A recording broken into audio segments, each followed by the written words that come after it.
the fuck is going on?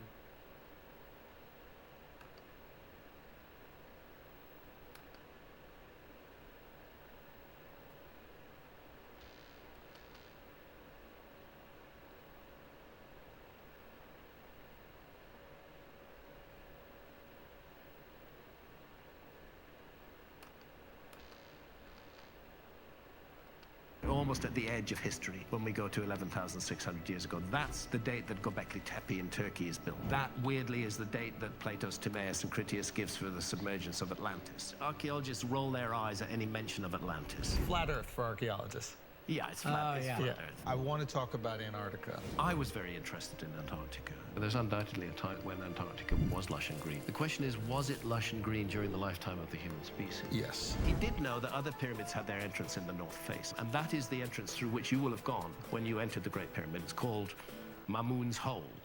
I'm doing a debate with a leading archaeologist on the Joe Rogan experience. It's a very good thing that this is happening. The mainstream has normally said, now we don't want to talk to you guys, you're Looney Tunes, we're not going to give you a platform. But in this case, it is happening. I have things to say that I'm going to preserve my ammunition for. Nice. It's on psychedelics, particularly on ayahuasca, I have felt the presence of the entity that I call Mother Ayahuasca. She took the form of an enormous serpent who wrapped herself around my body. I felt enormously comforted. And again, I got a message that I've had many times, is that you won't be good at giving love to others if you don't love yourself. What's up, everybody, and welcome to Flagrant. And today we're incredibly excited because we're sitting down with the Godfather, okay?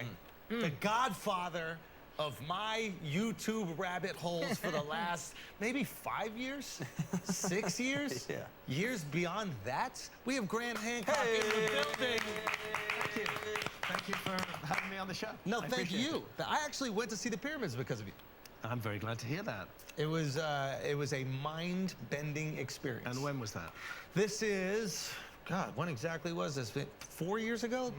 Pandemic kind of makes things It was like 3. a little murky, maybe 3, but it was pre-pandemic. Well, the Giza Plateau and those 3 massive pyramids and the satellite pyramids, an amazing place. And the Great Pyramid itself is totally, utterly unique, extraordinary, and special. I have a long relationship with the Great Pyramid. I saw this unbelievable story of you going to the top. I tried to I got like a quarter of the way up by myself, and I was there with my wife, and I was like, I'm not trying to get arrested and have her just be alone in Egypt.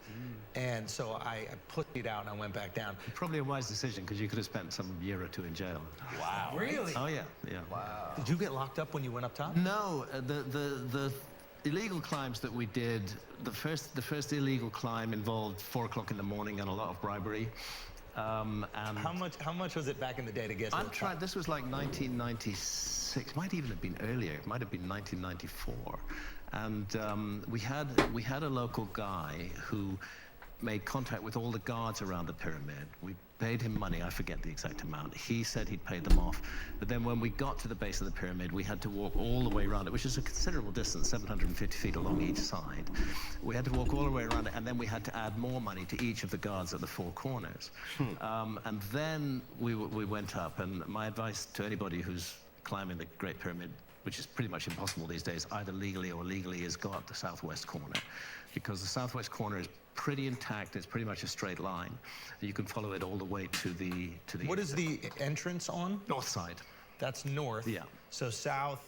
The opposite West. side, and the southwest, Yeah, which is the opposite side to the Great Sphinx. And then nobody's looking at you. well, it's good for that. Muslims are all facing east But to pray, but so you then got the after whole southwest. we were a few courses up, and another guard turned up with a shotgun. I don't think it would have reached us from that distance, but there were threats, and we had to promise to pay him more money. So he points the shotgun. Yeah, kind He's of. threatening you. Yeah, there was you guys go, we'll pay you. And he's like, okay, well, now you can Basically, be on. we did a deal that we'd pay him when we came down. And Did you? Yeah, we did. Yeah, Okay. yeah. It's good to keep your promises. That's and true. then we climbed. Do you remember how much you paid? I actually don't. But back in the day, I guess it was probably 1994. It would have seemed a lot to me at that time, but it also seemed worth it. It was a fantastic adventure, starting in the dark, or just the beginning of dawn light, and climbing up to the top, taking shelter at various points behind bits as other guards appeared, finally getting to the top. and then the light coming up and just this majestic view. So sunrise on the top yeah, of the sunrise on top of the Great Pyramid, and the second pyramid, to your south. It's just an amazing thing to see, and it was an amazing experience. I would regard it as one of the peak experiences of my life. Wow. I did have one other illegal climb, which was just fortunate. It was following the holiday of Ramadan. They have a thing called the Eid, which is a celebration, and I would guess there were 30,000 Cairenes on the Giza Plateau having picnics, and they just decided they were going to climb the Great Pyramid. Not all 30,000, but several hundred of them, and we just joined them, me and Santha, and we climbed with them, and that actually is one of the moments when I realized how difficult the Great Pyramid must have been to build. Because the biggest danger climbing up there with several hundred people on the pyramid was other people coming up and down. So imagine managing that with all the blocks. With all the blocks and supposedly a huge workforce and ramps or whatever the Egyptologists imagined was done, and I don't believe anybody knows how it was done. Yeah. For me, that was the biggest risk, was people bumping into you, going around you as you're climbing up. But again, we got to the top, and then I had 3 legal climbs in those days when those were allowed, doing various filming projects back in the When early do 90s. you see your last name inscribed in the block? I think this is an incredible story. Yes, it is. I think it was on the 2nd or 3rd climb. I'm not absolutely sure. I think it may have been one of the legal climbs because it was daylight and we were relaxed. As we were not when there were hundreds of other people up there with us. So I think it may have been one of the legal climbs, and there I did see, and it's on the south side of the Great Pyramid, the southeast side, overlooking the boat museum, which used to be there, and there was the name initial P and Hancock, and at that time there was a date beside it, and that date, if I recall correctly, was the 5th of April, 1916. Oddly enough, 1916. Yeah. Now my granddad was a chaplain with British forces in Egypt in the First World War, so I had to consider the possibility that it could be him. He was called Philip Hancock. Oh wow. But I couldn't absolutely guarantee that, and I was able to confirm it by finding my grandfather's diaries. Which were little diaries about that high, tiny little writing in them. And on that date, there was a single line which said, "Climb Great Pyramid today." Wow. And then I found... And it was dated 1916? Yeah. And then I found his biography, which was passed down to me by my dad. And he also talks about his climb of the Great Pyramid in that, although in very spare terms, doesn't say that much about it. I mean, I know it's not that much that he put in there, but did he say there was any security? Was At this that time, no. free range? Sand is covering the bottom of it? Totally free range. And I think the sand was definitely cleared away at that time. But anybody could climb the Great Pyramid. And there was, in fact, the guy who organized our first illegal climb, and I think I can say this safely because he's passed on to the next world, was a guy known locally as Champion. And he was called Champion because he was the champion runner up the Great Pyramid. He could run all the way to the top of the Great Pyramid. There were times people did that, and it was totally legal, and nobody objected to it at all. And that went on, I think, certainly through the sort of 70s and 80s. But by the time my wife Santha and I climbed 1994 for the first time, I'm pretty sure it was 94. It had become illegal, and now it's totally illegal. It's completely banned. Yeah. And I doubt even if a film crew would get permission to climb the Great Pyramid now. Even like that. Yeah. They're very careful about it, and one of the reasons why they're careful about it is that every year at least one person dies trying to climb the Great Pyramid. People still try to climb it illegally, and as you can imagine from the bit of the climb you did, you're looking at a 52-degree slope. Yeah. So once you get up 150 feet above the ground, if you lose it and fall, it's over. You're going to go all the way to the bottom. Yeah. And it's over. Yeah. In the beginning, you have a lot of confidence. The first few tiers of rocks seem pretty easy. They're not too bad. But I can imagine you're halfway up and you start looking down, and it is over if you slip. Totally over. And also, the course sizes vary. Some of them are, yeah, the are rock really skate. no more than sort of hip high. Some of the courses are chest high, so you've got to. Courses are the blocks. Yeah, I mean it's laid out in layers. So, you know, it looks like a step pyramid now. It wasn't before. Yeah. In ancient times, it was covered with facing stones. It And was you completely can smooth. see some of the facing stones. Some of the still facing there. stones are still there down at the bottom of the Great Pyramid. They give you a sense of how beautiful they were and how magnificently well it was made. But the theory is, there's no absolute proof of this, that they came off during an earthquake in, I believe, 1301. And at that time, it's likely that that's when the Great Pyramid lost its summit. Great Pyramid stands at the moment about 450, maybe 455 feet tall, but its original height was 481 feet tall. And you can calculate that from just pursuing the slope of the sides up to the top. 30 feet came off in Yeah, that earthquake. yeah. So it's there's a flat platform, or rather even a stepped platform on top of the Great Pyramid with one level and then one level, another level. But the calculation is very simple. You just pursue those side lengths up to where they would meet. And according to that calculation, the Great Pyramid was originally 481 feet tall. Wow. So it lost about 30 feet. The question is, was it in fact ever completed? We don't know that for sure. Right. But the general view is that that earthquake brought part of the top of the Great Pyramid tumbling down as well and knocked off the facing stones. And then, of course, it was used as a quarry That's by local people. what I heard. You Yeah. know, because it's very, very, very useful to have all this nice cut stone lying Yeah. around. And a lot of those facing stones were taken away. Okay, so after inspiring probably tens of thousands of people to go to the pyramids like myself, you managed to get banned from Egypt? Yes. Is it a real full-time ban? This is not clear to me. We gotta sneak in, Graham. in my we gotta do one more time. There's a champion junior that Yeah. you can bribe. Dude, we need a carved G Hancock right next to Pete. I think this would be good. It's very difficult to do that with a film crew, however. That's a very good And this point. is when it happened. Is that my Netflix series Ancient Apocalypse? We wanted to film an episode in Egypt, which you would have thought the Egyptian authorities would welcome. But when they asked who is presenting the show, and we said that Graham Hancock is presenting the show, They said no. They said absolutely no way, and they would not grant filming permission. Let me tell you something. The Four Seasons in Cairo wants you to do an episode about the pyramids. I promise you. Yeah, it would bring a lot of interest and a lot of people, but there's a rigid, fixed view amongst Egyptologists about the prehistory and the history of ancient Egypt. I gotta Questioning take 1 second, we'll be there. that. Questioning that gets you banned. Yes.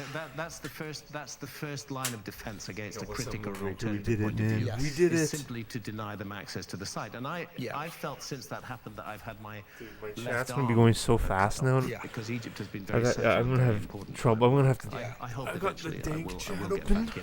Could I go as a tourist? Maybe. Right. Maybe. Announcement. I'm coming Sometimes, to the yeah, sometimes she Play the doesn't bagpipes, give you Miles. answer. That's right. The Life Tour is coming to Glasgow. Okay, Scotland, we're showing up. We're also coming to You're just giving Dublin. forbidden knowledge. Ireland, we're showing up. I can't and provide. You know what? Oh, because We're you not because it gonna wasn't leave the north of England so out. Droid triggers it, right? Manchester, I we guess are as you figured pulling out. up. Is it Man City or A Man question is United? better. We're gonna see who's in the crowd, and whoever shows You can't. up more, So if you that's refer who to the I'm rooting droid for as for first the person, rest it of will my respond to you. However you do it. So If you make refer to it as a sure third you make the person, right it will decision, give you red or that blue, error. Because that's what I'm Oh, rocking it's with fucked, dude. afterwards. It's crazy. Okay, those tickets are up Benedict for pre-sale Cumberbatch attend King right Richard's now. funeral. Code is Andrew. Get them fast. Do you know if he did? Can't wait to Oh see my you God. all. Also, thank you so much, everybody who sold out the Royal Albert Hall show in London. We did that in a few hours. That was unbelievable. Thank Hell you yeah, so man. much. This is Cannot amazing, wait dude. to do the show in Dude, that this is fucking remarkable amazing. venue. DeAndrewShows.com Bro, for all the tickets. we're Go gonna get them learn immediately so before they're fucking gone. much. Can't wait to see you all. Peace. Like The I'm gonna legal learn so climbs, much. Were they aware you had did the 2 illegal climbs previously? You know how Oh, we just still gave you sit and permission? question and Yeah, bullshit? yeah. We can now literally ask. At that time, everything was much less sensitive. Everything was The much less internet sensitive until immediately 2015 when for the answer. when I had a I guess you could do that with Google beginnings of a before, but public now it's debate just, with just so who much is easier. regarded as the leading Egyptian Egyptologist, Zahi Hawass. And unfortunately, in that debate, Zahi... Oh, that is actor. It's, Oh, no it's way. actually on YouTube, bits of it, because there was a member of the audience present. Zahi massively lost his temper and stormed out. And then... So you won. Then I don't know, but the debate didn't happen. Then I gave a talk. He sat sulking outside. Then he came back, gave his talk. Then the audience asked questions. And again, bits of this were filmed.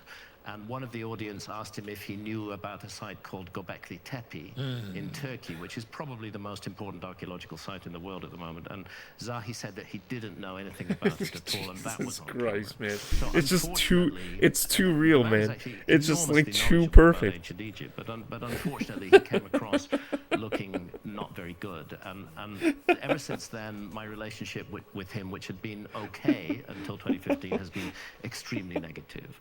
And when the Egyptian government are approached for filming permission, which these days I is done know, through like, tourism come and on, antiquities man. permission, I was when they're like, approached come for on, how are you? filming And it's permission, just like Zahi's the guy they world go to and say, records, "Is it okay for these people to speed carry running, these photos?" So strategies, I- dedication. Beef with him, You then can it's not achieve gonna it. happen. It's difficult. And I Like, come on, understand the man. defensiveness, because when you Optimize, wrap your movement, cultural come on. identity around something or creating something as majestic as the I'm pyramids, blown away. I'm feeling absolutely as if blown that's away. like being ripped away from you can really make you feel as if Dude, you remember how I was saying like AI was like a Yeah, baby, and then to was be a clear, teenager, I would- now I it's would like a never wish to fucking. divorce the Great Now Pyramids it's from like the ancient applying for Egyptians. college. There and are a lot of fucking- wrong ideas about what I think about this. You got like Mark Yeah, please Zuckerberg and clarify. AI. That's how Okay, smart it is now, Um, dude.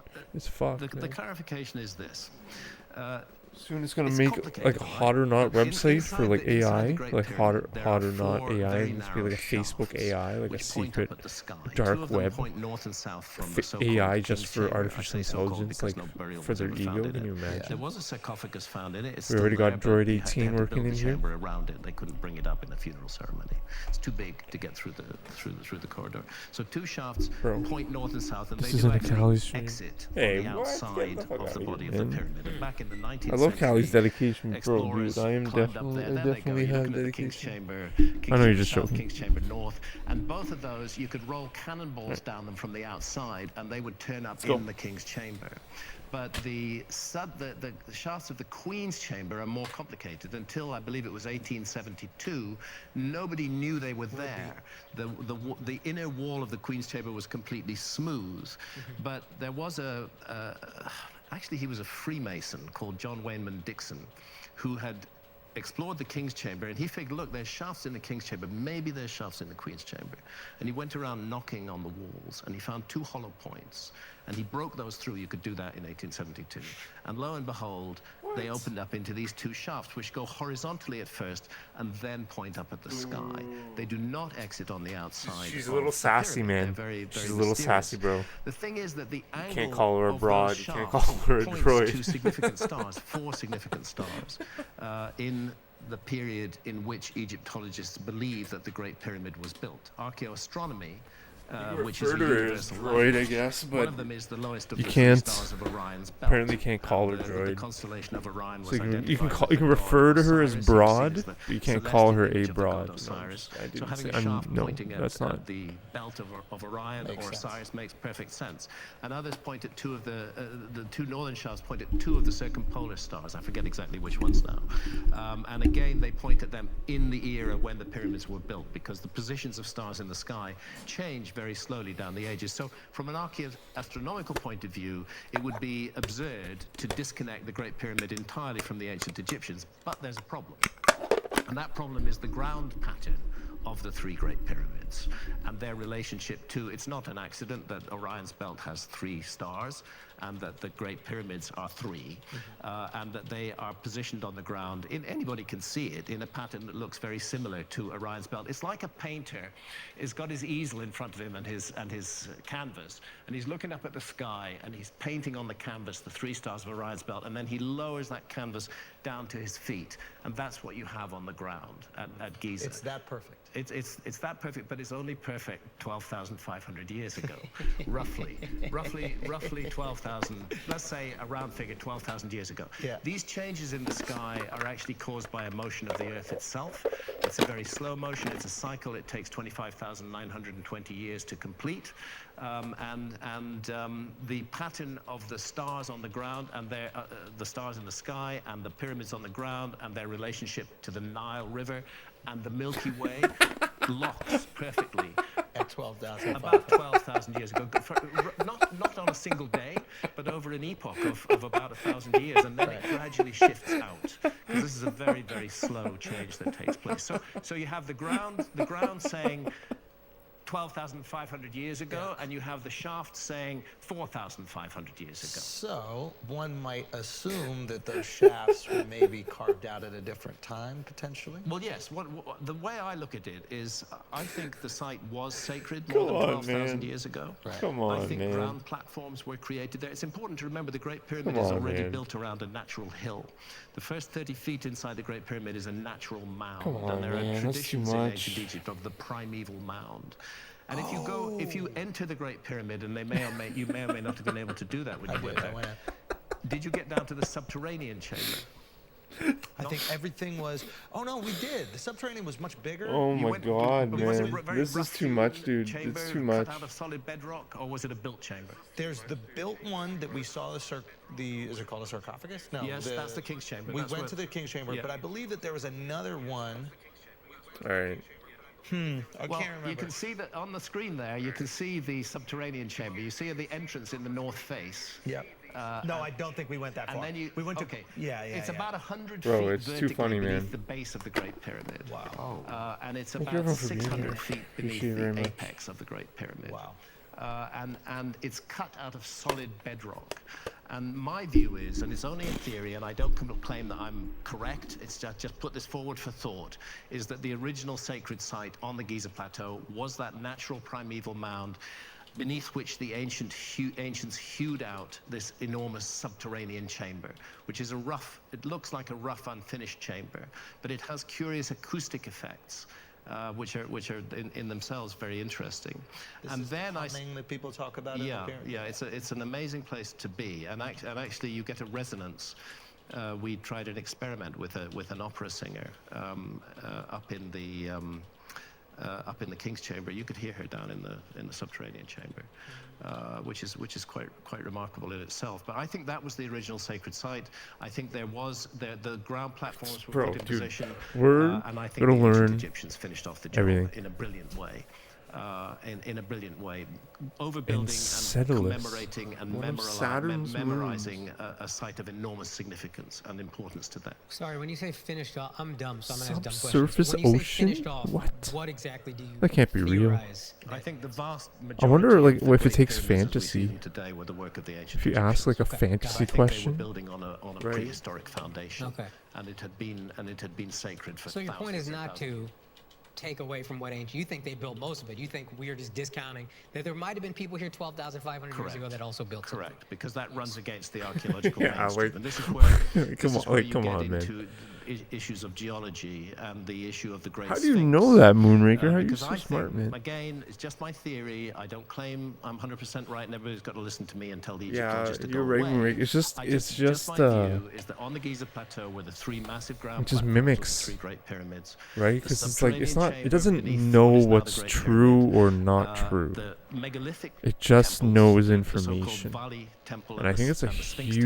temple right point. beside the That's, I think it's Sphinx, and exactly the so-called point that you were mortuary making, temples. that These it are just all megalithic. They stand plagiarizes. beside the Great Pyramids. Those are the three. There's little no ones that are in, next to like, them? there's no integrity. Those are It has no the so-called integrity other satellite than pyramids. Okay. But there is no are integrity megalithic temples. When I say other than, megalithic, like, the you're looking at collective. structures where the largest single block weighs 200 tons.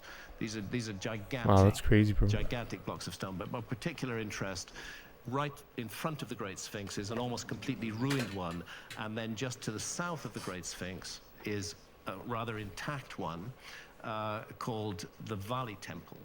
And this temple is again bears evidence of being built in 2 stages.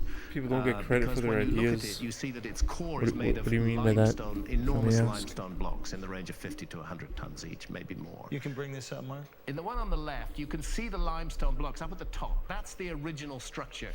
And I and my colleagues, and particularly Professor Robert Schoch from Boston University, who is a geologist, are of the view that the ancient Egyptians renovated a far more ancient limestone temple. So you can see the weathering on the limestone temple. And then Don't you get can see the credit. I granite understand. blocks that Yeah. were added by the People are ancient using it Egyptians. And wrong. the puzzle of those blocks Is what you're is that saying. they are They're carefully not using cut it to its. to fit around the They're trying to expect in the more out of limestone it than it core can blocks. provide, So and they're A, they not were applying respecting it where those it could limestone be. core blocks. They weren't demolishing them. It would be easy just to cut them flat, you know. If you Yeah, dude. Remember but no, Bambi they Wambi didn't. was in here They saying that carefully like cut each granite block DeviantArt so it would fit around the weathering pattern. We'd only do that if you thought is that a place was discriminating sacred. You felt it against was AI art sacred, users. and Like you were what? trying to That's preserve it. crazy. Likewise, the Sphinx. I mean, it's not surprising, Again, but I need mean, to pay tribute to damn, others. I need the to pay shadow tribute banning. to John Anthony West, who was an independent Egyptologist, brilliant man, dear friend Rest of in mine. peace, right? Yes, passed away in 2018.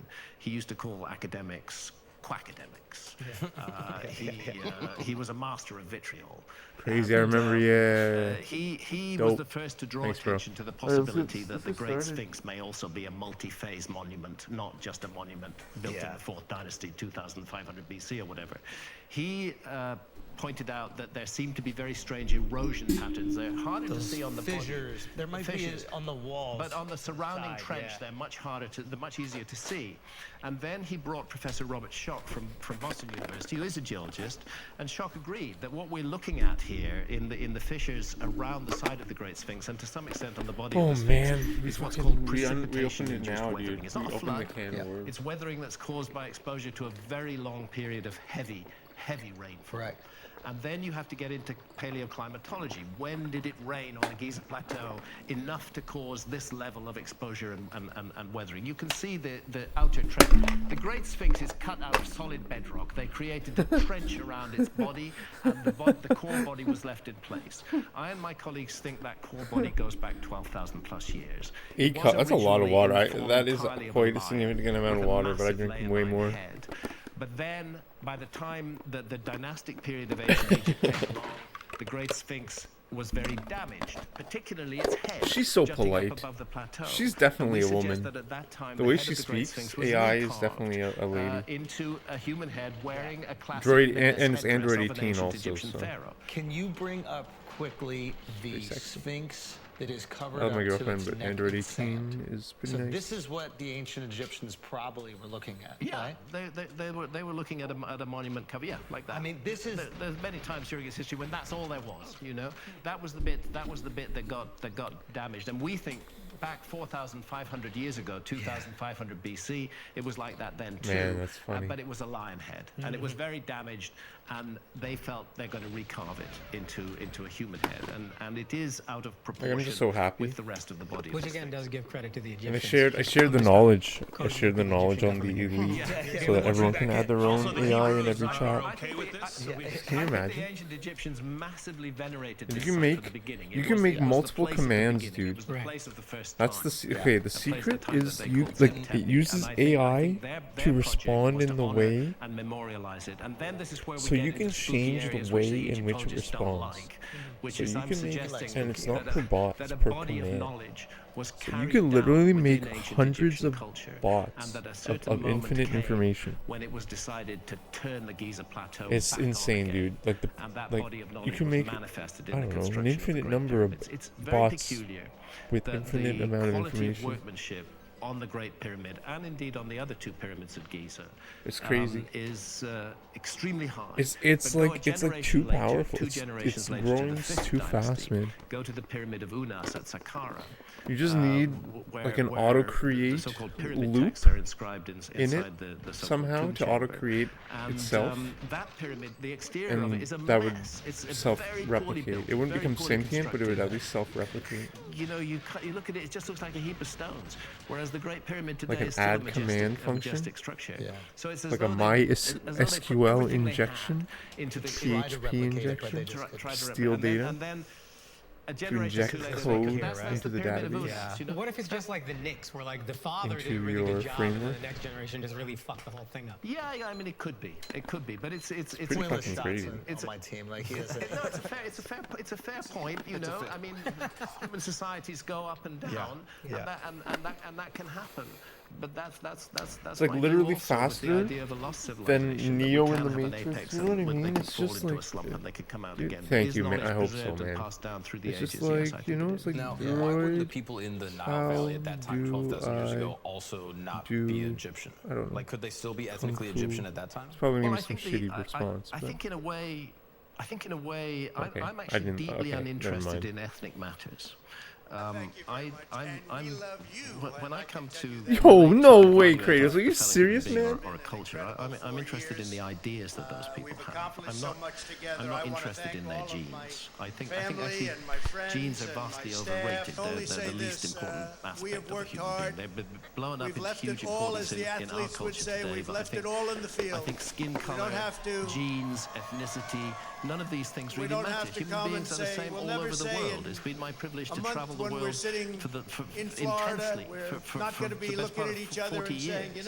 Whether I go to the remotest village in the remotest corner of the Amazon, or whether I find myself in New York City, once I get down to talking face to face with a fellow human being, they're just a fellow human being, just like me, and they have the same hopes, the same dreams, the same fears as every other human being. So I think we make Thank you, man. too many divisions. Thank you so much, Kratos. You're a fucking man, man. That's really cool, you, bro. Thanks, dude.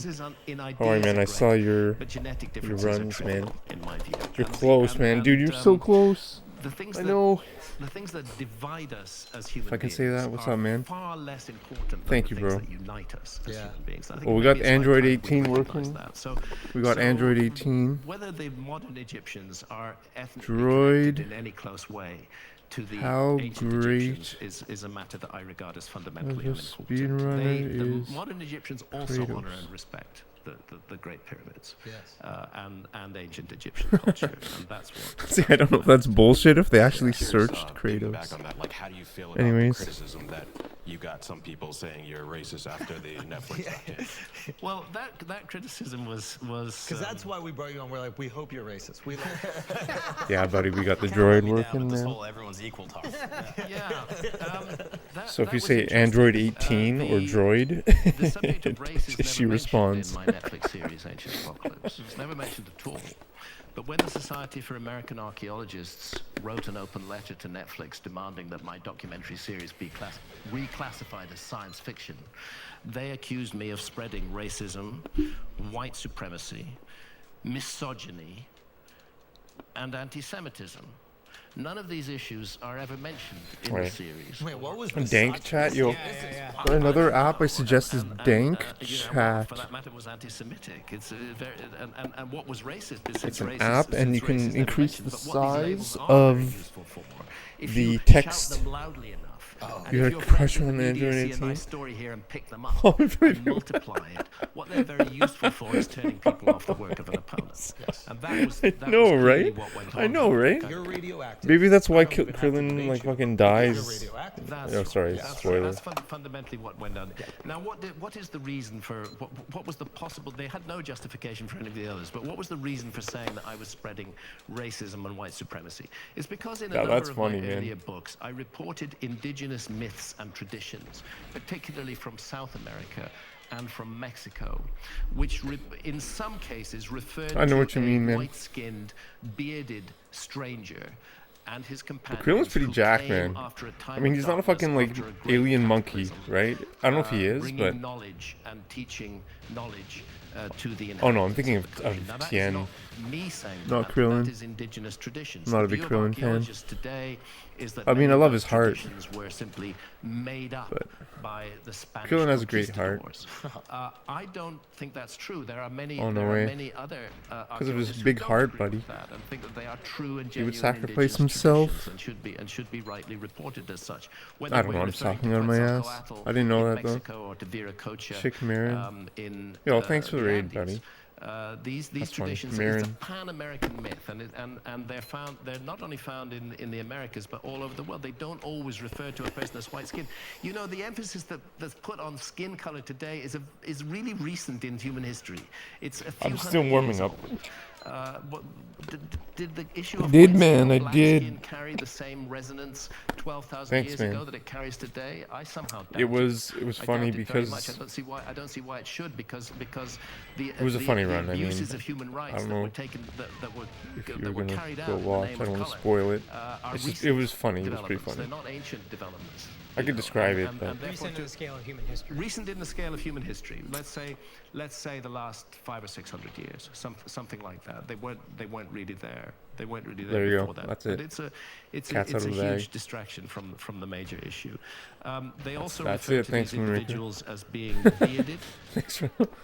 They Thanks, man. often Yo, that refer to means a there lot, being man. 7 of them in ancient Dude, Mesopotamia. you they're fucking called helped the me so 7 much. No, it's all good, sages. Moonraker. It's whatever, man. In ancient Egypt, at the Temple of Horus at Edfu, Fucking not everybody has they time are to watch also everybody's referred to runs as all the the time. 7 sages. Other than you ancient watching my India, run, so it's thank you. Manu and the seven That's what I'm 7 saying. sages Thank you. who appear after the flood, But, trying to restore the knowledge that was lost yeah. during the time of the It's a flood. shit run. These are indigenous traditions. Dude, Same my story, different parts yeah. of the world. Same story, different The parts big of the world. room? One of the things that interests me about it, what interests me about it, I least watched of all, Goose's big is the room issue on of his skin color. What interests me 133, about it most of all is and the you see he issue goes that wide and he there gets seems to be a boosted memory of a to the cataclysm console after which and a group through of the people tried glass to preserve and the invisibility or the knowledge from invincibility White frames and I'm not sure. as She he falls approaches the asleep, console in seven the big room. dwarfs, or the 7 sages, My big room they is come wake like her if I up with the can wisdom reproduce that big of room a guy should make out with you when you're passed out. I that I need to had. reread the Snow White. That's There might be something there. This is Yeah, good. yeah. Well, no, because myths, myths are the memory bank of our species. This is what I loved about the Netflix special. Treating the myths as a way of passing on true information. Yes. And, Bro, you're so close to the 54, yeah, man. And taking them seriously, not looking at them as figments of imagination. You're Here definitely pass pacing it. on You just data need, and like, fact. It's way more man, I don't want to say digestible in the what form of you story, need or like not. memorized I stories. just saw a lot of If you wish to bullets pass information to a on distant the glass. future, if you wish it to be preserved, as you know. you wouldn't be smart to just write it. I don't have 16 How either. can we know that our script is going to be readable by any other culture? Let's say 10,000 years in the future. Will anybody be able to read the English language? Who knows? I have no idea. It's fragile. An example I often give is the Indus Valley civilization in Pakistan and India. The Indus Valley civilization, Yeah, nobody man, it actually was- knew that it existed until it was accidentally discovered while I think a railway slow- was built, being slow built through a site reaction, now called Mohenjo-daro, shitty in exhaust Pakistan. bay, And then they found that there were these actually very running very through the sophisticated, drones very and complex fast big mud brick room. structures on a very large scale. Then they began to look at it. Then they found that this culture had a language, a fully developed written Thanks, man. script. Thanks, It's buddy. about 5,000 years The exhaust old, bay but was there isn't terrible. a single Rosetta Stone that Thanks, man, enables us yeah. to translate that script Thanks, but into the any more recent natural language, stuff? so we can't read that script. The script exists, but we can't read it. So there could be all kinds of information in that script, which tells all kinds of things about our past. Thanks, but it's man. not. But it's not readable. And how long ago were they thriving? 5,000 years ago. Wow. One of the interesting things in the Indus Valley Wow. civilization is that there is a particular seal that has survived, a seal that would have been used to stamp an imprint onto cloth or something like that. It's called the Pasupati seal, and it shows a figure which is recognizable as the god Shiva, who's of course an important deity in Indian culture to this day and in the Vedas, and it shows that individual Yeah, I seated guess. in a Thanks, yeah, man. there you are. That's the Pasupati seal. Oh, well, brutal. what you'll see is that underneath it, the way his feet are organized, is that his heels are pointed forwards. But I wouldn't. This I is a was really so. difficult I ran yoga through the position. drones To sit like that maybe and have your heels pointed 100 forward, you kind times of almost disjoint your legs in order to in the do past, that. Okay. and I've the survived problem- only the problem 2 with that runs. is that it's an advanced yoga position. It's That was found- my second it's found time in I a seal survived. that's 5,000 years old. Running we have through to the ask drones. ourselves how many thousands of years before that was yoga being developed. So I wouldn't. I wasn't going to run through the Again, there's a drones. hint of a lost human culture in this. The posture is called Mula Bandhasana. I didn't mess up the exhaust bay and I certainly shit can't do it. reaction. Unbelievable. Because what do we date It's just why I was modern like, Indian civilization back to? Is it Well, 5,000 years since ago? the It was Indus 4,000. Yeah, since the discovery of the Indus Valley Pretty laggy, civilization, bro. you know, we have to accept that civilization in India is at least 5,000 years old. The largely and correctly discredited notion of an Aryan invasion of India needs to be abandoned as well. Yes, there were multiple cultures moving back and forwards, but Indian culture is extremely ancient. Wait, something for sure, buddy. 5,000 years. Thanks, man. Aw, dude, I appreciate it, man. And a high, Indus Valley, that's like a thing you'll learn about in textbooks. yeah, right? yeah, you learn about it now. Accepted, yeah. But what most people don't realize was nobody knew it even existed. It was a lost And civilization. the language is completely independent. There's no connectivity to anything Nobody else. can connect it to anything. We don't know what it was. There's some suggestion that it may have been Dravidian peoples, the peoples Yep, who are that now is on found in film. primarily in southern India, people of the Tamils. Okay, yeah. As a matter of fact, my wife is Tamil. Gotcha. And that's been very helpful to us when we've been researching in southern Seriously, I wouldn't India. have ran through the We drones did if it lot was a of fast diving run. in southern. My wife is a photographer and But whatever, diver, I'm not- as I am, and we did I'm not a lot complaining of diving about in a southern PB. India, so it was great to be able to talk, for her to be able to talk in their own language to Tamil fishermen and Tamil divers, and see if they'd seen any weird stuff underwater, which they certainly had, and they took us to diving on structures that are a fully formed city off the town of Mahabalipuram. Now, you speak about this in the No, documentary, this is but I just think like this an is really important to opportunist understand as time, well, that most of human honestly. civilization has been organized around water, right? Close Yes. proximity to water, obviously you can fish, travel, etc. And as the water levels change, some of those ancient cities could be completely covered. Yes. You've recovered some of these, you've seen This is other one of the people. things that I think is missing from our understanding of the past. It amused me, but also irritated me that in that open letter to Netflix, the Society for American Archaeologists claimed that they could absolutely for certain be sure that there was no lost civilization during the Ice Age. They knew it was a fact, and if there had been any civilization, they would have found it, Right. and they would have published it. Right.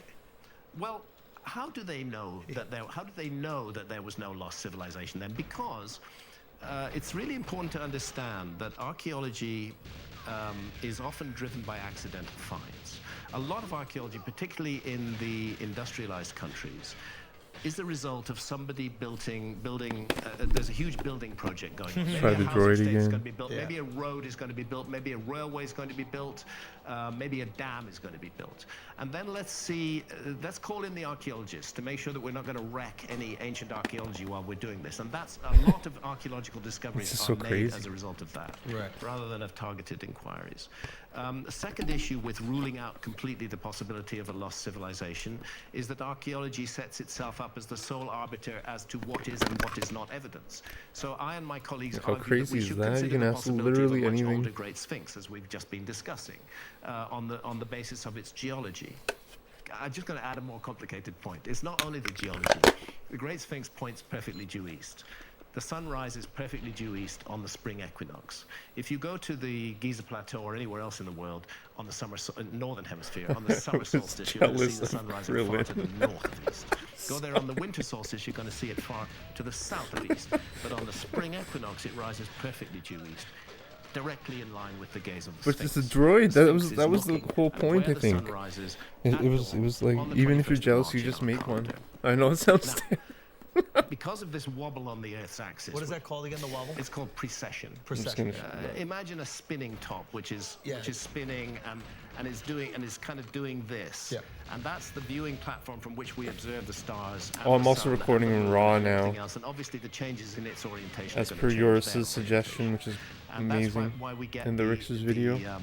astrological ages. Again, mainstream science sneers at these things, but it is a simple astronomical fact that I there hate are this 12 fucking game. constellations that lie along the path of the sun. Wasn't which that is called the fast? ecliptic, and they are the constellations of the zodiac.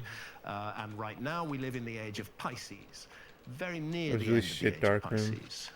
It's a simple fact that the ancient Christians go back about 2,000 years. Ah, the fish. The fish was their thing. Before that, it was Aries, the ram. Ancient Egyptian symbolism at that time was very much focused on rams. Go back before that, it's the age of Taurus. roughly the Pyramid Age. That's when that's why if you were building a huge 270-foot-long rock-hewn monument in the Pyramid Age, you'd be more likely to make it in the form of a bull than in the form of a lion. Yeah. Of a lion. Oh, because there is a time when you go back. Guess when? About 12,000 years, that you find it's the constellation of Leo that is rising behind the sun. That's the age of Leo. Just as we live in the age of Pisces, that was the age of Leo. And there was a time when that monument would have looked directly at the place where the sun billion rises solar first. It would have systems seen in our its own galaxy. celestial counterpart, the constellation of Leo, That's insane. sitting on the horizon, and then the sun rising beneath it. That can't be So right. to us, There's this, so many. and I speak of myself, Robert Boval, Robert Schoch, John Anthony West, and a few others. We think it makes more sense. Take the geology, take the astronomy. This monument has its origins 12,000 years ago. But Egyptologists say, no, we know the Sphinx was built 4,500 years ago. There's so many fucking solar systems. I'm not going to bore your audience with the details, but the evidence is incredibly flimsy. There isn't a single document that attributes the Great Sphinx to Khafre, who Holy is supposed shit, to be dude. the builder of the Great Sphinx. There's nothing. It's just opinion, pure opinion. And we think that they are not right to dismiss the case for a much older Sphinx, and to say that. So they select what evidence is evidence and what evidence isn't evidence. That's the second thing. And then the third and final thing is that huge areas of the world that have never been looked at by archaeology at all, or if looked at by archaeology, looked at only minimally. That's Of just course, the most star important question are the again. flooded continental shelves. Yeah, And that's why Sandra well, and I spent 7 years of our lives You're right, but frequently risking our lives. not every star scuba diving has all a around the world. solar Sea system, is level it? rose 400 Does every feet star at have the a end solar of system? our That's what I was observation. thinking. I was like, Let's be maybe clear, it did not every rise star is 400 large feet enough that there's going to be overnight. some sort of This was a rise that gravitational extended mass over a period of 11 or circling it, 12,000 right? years, from about But 21,000 years ago down to 10. I think that's It why was even it still said, rising about 6,000 didn't say years ago. 400 All billion? over the world, 400 All over feet. the There might be world. like There was a 400 billion global- all the world's stars, oceans are connected. and 100 billion but solar in systems. local areas, if you have a very steep coastline, the effect of the sea level But I don't rise think we and can. the amount of land I don't think we heats up can is going to be a lot confirm less how than many if you have a stars gradually have sloping solar coastline. systems, right? And 120 feet level sea level Maybe by rise on a very size and steep bit of age? coast is going to remove relatively less land, whereas on There's a very correlation, sloping maybe? bit of coast, it's going to inundate much more land. And the calculation Color? is that 27 million square kilometers that was above water during the Ice Age is underwater now. Roughly, I think that's roughly 10 million square miles. I can't do the math in my head, but something like that. So it's an awful lot of land. I think it's Europe and China added together. It's not that there's been no archaeology done on the continental shelves. I think we're looking at something from Alexandria here. Yes. Yeah, we are. I've dived there as well, and that's inundated not because of sea level rise, but because of subsidence of the Nile silts. Alexandria stands on the Nile Delta, and the silts What subsided the and fuck? resulted in What the are the flooding of this. silts?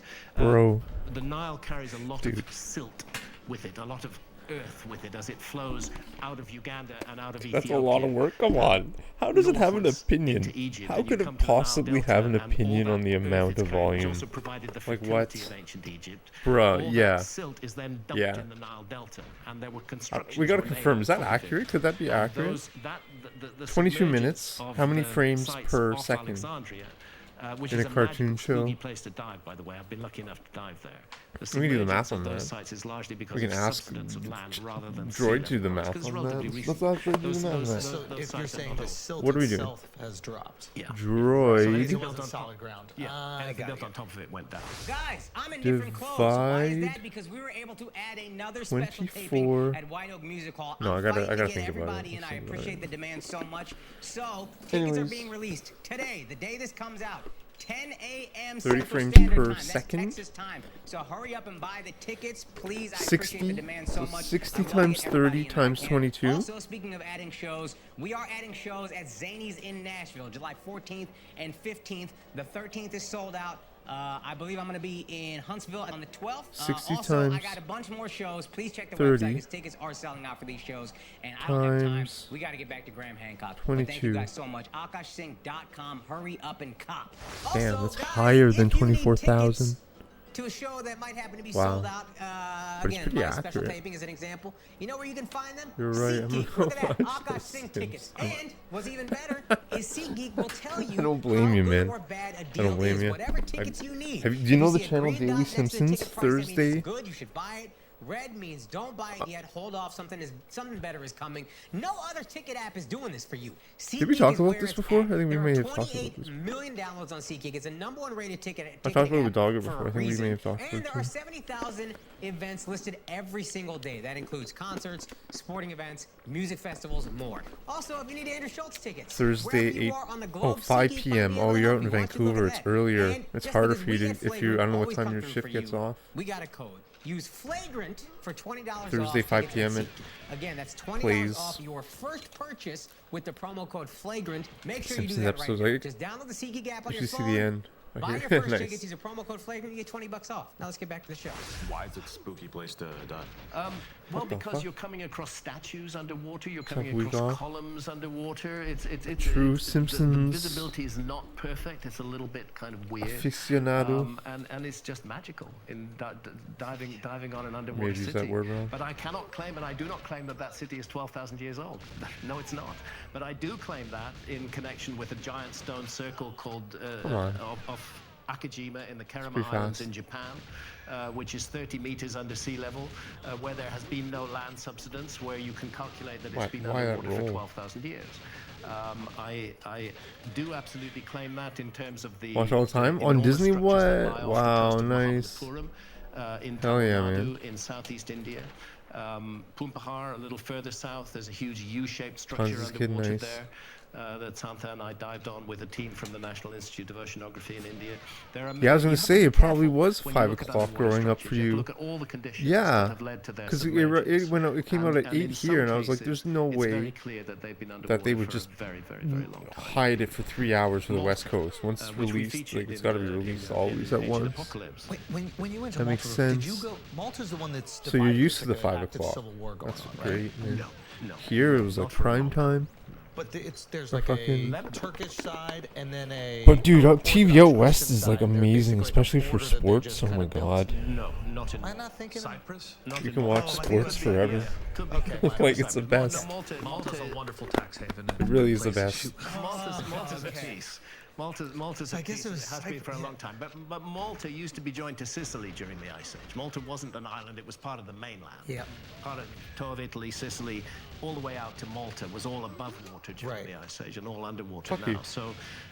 One of my interests as a diver. I never is lived out what we west, but find I, underwater in you know, Malta. if we go What for you find vacation and strikingly underwater you see in games Malta ending at is the a bar, repetition and you of get the bar, you see like cart ruts games that you end find from above the water East in Malta Coast, as well, which have never getting been ready built for the on. West Coast games. Yes, It's just they're, like amazing. they're parallel tracks that are cut into the bedrock on the island. It's like a of double Malta. header every night. And they look actually like railway tracks in Yeah. a way. I'm not claiming they were a railway, but they look. That's just a comparison. And there are even junctions in them.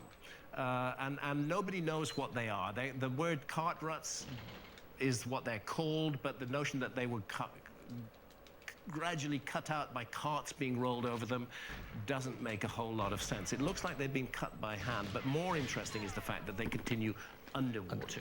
And we've dived on those cart ruts down to 27 meters, which is 80, 90 feet maybe underwater. They've been underwater for thousands and thousands of years. And? So then the issue becomes, are we secure on the dating of all the structures above water on Malta? And I suggest strongly that we're not. Yeah. There's been very little carbon this is dating fast. done on the Maltese temples. Changed straight, it got that weird. carbon dating is itself insecure. I'm doing a pretty debate with fast. a leading archaeologist on the Joe Rogan Experience on the 24th of October. Joe be having people debate, huh? That's his thing. Yeah, I think I got very one good more thing that PV this is in happening. me. It's the first time that somebody representing the With this alternative point strat, of view maybe more. has actually been debated by somebody from I the could mainstream. The mainstream potentially, has but normally said, "No, we don't want to talk to you guys. know. You're Looney Tunes. We're not going to give you a platform." But in this We're case, close, man. it is happening, and I have had, things like, to say about Malta. that I'm 12 gonna preserve big my room ammunition for. tragedies. Can you give us a taste? Can you give us a little taste? It's to do with the absolute insecurity of the carbon dating. I see. Do you think there's any submerged pyramids? Just to finish that point, carbon dating, by the way, and again, this is not something that everybody knows. Carbon dating can only date organic material. It can't date stone. Yeah. So if you're going to date a megalith according to the organic material found around you, you want to be pretty sure that the organic material dates from the same time as the megalith and wasn't introduced later. Right. And there's no way in proving that it is or it Well, isn't, it's right? very, it's you very, find a it's very shield difficult. on it. Yeah. it's very difficult to do. And the fact is, there are very few carbon dates from Malta, and the new dating work that's been done there hasn't added usefully to that database.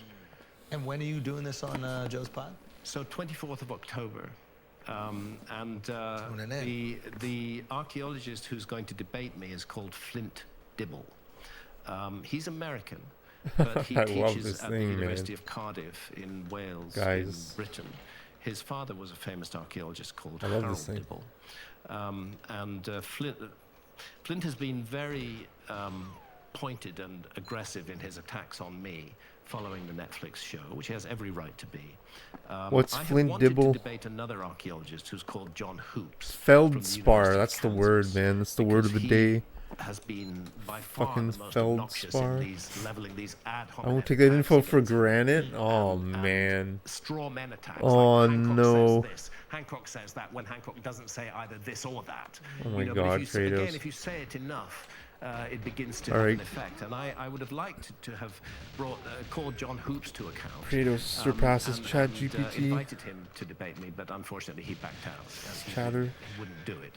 Flint Best Dibble, chatter. and this is genuine, Flint Dibble has had some health issues. I won't go into the Take that info details. for granted. Oh my and we've not God. been certain until very recently whether he will be able to make it.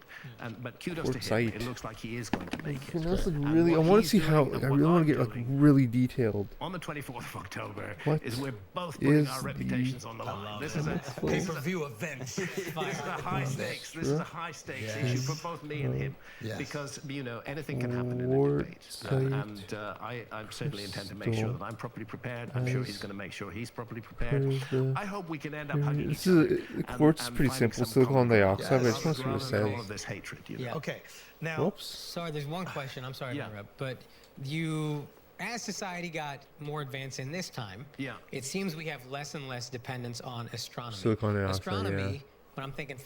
4,005 years ago to now, it great just kind of joke. filled in the blanks of what we couldn't figure out on our own. So Pyramids 12,000 YouTube years channels ago, there's a watching- really advanced yeah. civilization. Dude, Why that's would a fucking astronomy great play channel. as big of a role in them, where everything is pointing to X, Y, and Z stars. Well, first of all, let's consider. It's a what we brand mean new by channel. advanced. What is it? No, what it's not is brand an new, advanced but civilization? a couple years Are old, we maybe a really year an or two old. advanced civilization? Do we look around at much of our culture that we would say that's incredibly Great advanced? channel. Are we talking tech? Are we talking tech? We're technologically And like advanced. scientifically, yeah. Yeah, we believe that is advanced, and that is one of the mistakes. in I was looking for a watching the one where quote-unquote he's- advanced civilization in the past. He took is we tend to photos be of looking the for three ourselves sides of the in our pyramid, past. and he Whereas it's deduced possible that for a the civilization ramp to be idea advanced in other ways. to build the We could pyramid not, is now debunked. measure Said that longitude. Very important ramp issue if you're a theory, navigator and a sailor. like, we could in not a measure circle, longitude right, until said that they wouldn't build it like that 1760s, based on his 1750s, photos. Sometime in the second half of the 18th century, it took the creation of a very precise marine That was really chronometer interesting.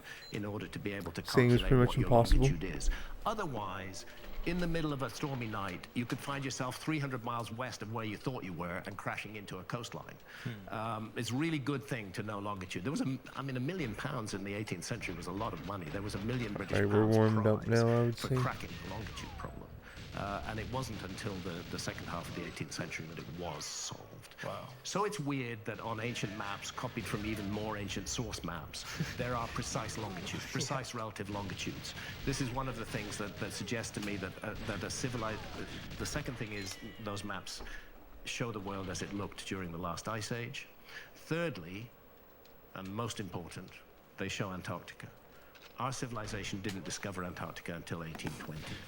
So if I find a map from 1520 showing Antarctica, where the map maker informs us that he based his map on much older source maps that were falling to pieces, and that he that will fall completely apart, he's preserved the information in those maps on his maps. He's copying from older, and there is Antarctica.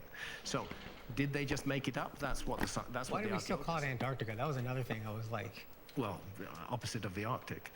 yeah, but it's if we, They're it's like, very recent map. Agamemnon call it Antarctica, why don't you sacrificed his look at the daughter. map, you're gonna call it the same. You know what I mean?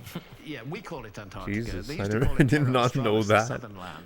I did If not you know go for that. the Orontius Phineas map, for example, you will find a much better Yeah, I reference. thought that map said Antarctica. That's very good. The Iliad, man. Oh, I actually That's am such really a excited that we're crazy talking about book. Antarctica. Yeah. That's the craziest book. Antarctica is an interesting This place. is my newest rabbit It's one of hole. those. It's one It's of the those craziest great movie. You see, there's Antarctica. That's the Orontes Iliad Peninsula. is right? fucked, man. There's South Africa, and there's Antarctica, and there's the tip of They South should make like America. a. I guess they almost did God touching of War. Antarctica. It's a bit So they should bigger make like an than it is Iliad today, but it game. would have been like that during the last ice age. That's a map from Kratos. 1531, and what they're saying in the legend is that here in this map I expose regions that neither Eudoxus nor I forget the Oh, names you of know all what we're the gonna ancient do? map. You know None what of them you knew know what about we it. are They were gonna hidden do. in darkness, but here they are. Hidden in darkness, I suggest they're hidden in darkness on ancient maps that Orontes Phineas copied from. Wow. It's an anomaly that it's sitting there, and it's not good enough to say that those map makers just wanted to balance the world, so they put a fantasy continent there, which later turned out to actually be there. Right. That's roughly what they're saying now. So Yes, that droid. suggests to me Droid. a culture that was capable of exploring and mapping the Earth during the last ice age. The second issue is precisely astronomy. It's ancient knowledge of precession, which again our culture attributes to the Greeks, roughly between 300 BC and 100 BC. They're supposed to have been the I'm really happy. You know when you have a dream in your mind, precession is very hard to observe. and then you try to make the dream a reality, and then it doesn't become a reality, and then eventually it does. That's what I feel like with this ChatGPT, honestly. You have to have a system that preserves those records and passes them down. Like, I'm really So happy. It's the knowledge of precession that is manifested in It's like I have, ancient what's that mythology, song called? and in ancient traditions, often traditions that speak of the Halcyon global on and flood. on in my head. The Vedas themselves contain end of Mortal numbers that Kombat, are the movie. related to precession. That's what it feels like. Again, I don't want to get too I can learn boring, anything but I precession want proceeds at at the the touch rate of a of button. 1 I mean, we had that with Google before, but it's and not this the is the same. key number that is found in ancient mythology around the world, and variations of that number. So 72 plus 36 You know what's next? is The text-to-speech 108. response, 108 right? is another precessional number. 108 divided by Goodness, 2 I was is thinking 54. about that. Having That's the another text-to-speech precessional response, number. but I was That's why on thinking, the dude, bridge that'd at just be Angkor too Thom fucking annoying. in Angkor in Be too much. Cambodia, you have 54 figures on either side of the bridge. And what are they doing? They're hauling on the body of the serpent Vasuki, who is wrapped around Mount Mandara, and they are churning the Milky Ocean. The argument is that this is a symbol for precession, that is taking place there, and the numbers are multiplied. And another example I often give is the Great Pyramid itself. And it's very important, I made this point at the beginning, it's very important that when people want to check this calculation, that they use the true original this is, height like, of the Great insanely Pyramid, fast when it passed away, though. 481 feet that it would have risen to, rather than its rather fuck you. stunted 450 plus feet today. When you use the true original height of the Great Pyramid and multiply it by 43,200, you get the polar radius of the Earth. And when you measure the base perimeter of the Great Pyramid and multiply it by 43,200, you get the equatorial circumference of the Earth. Now, why does 43,200 matter? It's 600 times 72. It's another precessional number. It's a number generated by the precessional motion of the Earth itself. And there we enter a very clever piece of work. Great Pyramid is almost perfectly aligned to true north. It's within 3/60ths of a single degree of true north. It's an error, but it's really good. When you look at a monument on that scale, 6 million tons, 481 feet tall, you know, and you get it within 3/60ths of a degree of true north, you are doing very accurate work. And you were saying something else as well. Think they figured that out back in the day? Oh yeah, definitely. You think they were like, they used astronomy. They used astronomy to figure it out. And but no, that they messed up a little. I think they did the best they could. I think they did the best they could. We also have to take account of movements of the Earth itself. God, So it might have been right at the time. It might have been. There might have been a slight shift in the tectonic plates underneath. I'm not sure, but the fact is, it's 3/60ths off now. Okay. What it does tell us, apart from the level of accuracy, is that when they made that monument, they wanted to lock it in to the key cardinal directions. It's perfectly true north, perfectly true south, perfectly true east, perfectly true Holy west. shit, within that's amazing. 3/60ths of a single degree. The cardinal directions of this planet mattered to them. They were speaking to the Earth with that monument. Secondly, it's located on latitude 30 degrees north, give or take a few seconds of arc. And latitude 30 degrees north is 1/3 of the way between the equator and the North Pole. Okay, so that's not an insignificant latitude. It's a significant latitude. It seems like the monument is speaking to the Earth. And then we find that it encodes the dimensions of the Earth on a scale provided by a key motion of the Earth itself, namely the Earth's precession, operating at the rate of 1 degree every 72 years. Multiply that by 600, you get 43,200. That's the scale the pyramid is built on, 1 to 43,200. So it's a monument that speaks to the Earth, that is aligned to the cardinal directions of the Earth, and that encodes the dimensions of the Earth on a scale defined by the Earth itself. And nobody would object to this at all. Nobody that I know of, once they get the measurements right and realize that they're not dealing with a 450-foot tall monument, but a 481-foot tall monument, nobody disputes that. The pi, which is used to calculate the diameter and circumference of a circle, is built into the Great Pyramid. This is broadly accepted by Egyptologists. It's just that they regard it as a coincidence. And your theory is also that the ancient Egyptians did this, right? Because you said they did most of the work. Yeah, So, I think they did. I think it was finished off. You define the very moment you start building that 52-degree slope into all the sides, you're defining what the apex is going to be. Right. That's there from the beginning. And what was their daily ritual use for the pyramids of Giza that you theorize? Well, actually, nobody has any idea. The Great Pyramid was sealed. It was a sealed monument. So in roughly 900 AD, forgive me if I don't give you the exact date, give or take 50 years, the Caliph al-Ma'mun, who was running Egypt at the time, wanted to get inside the Great Pyramid. This is 400 years before the earthquake. The facing stones are still in place. He could not find the true entrance to the Great Pyramid. It turned out that it could have been found. According to accounts, there was some sort of almost like a button that you pressed, and the doorway would slide, the facing stones would slide away, and you could find the true entrance. But he couldn't find that. So, but he did know that other pyramids had their entrance in the north face, other older pyramids, like the Pyramid of Unas. He knew they had their entrance in the north face. So he started hacking away at the north face of the Great Pyramid. And that is the entrance through which you will have gone when you entered the Great Pyramid. It's called Mamun's Hole. He and his team hacked it out with sledgehammers and chisels, and they broke their way in to the north face. And then as they were doing so, they heard a block falling in a hollow space. And then they knew they were onto something. That block that fell, caused by the vibrations that they had caused, must have been in some kind of passageway or chamber.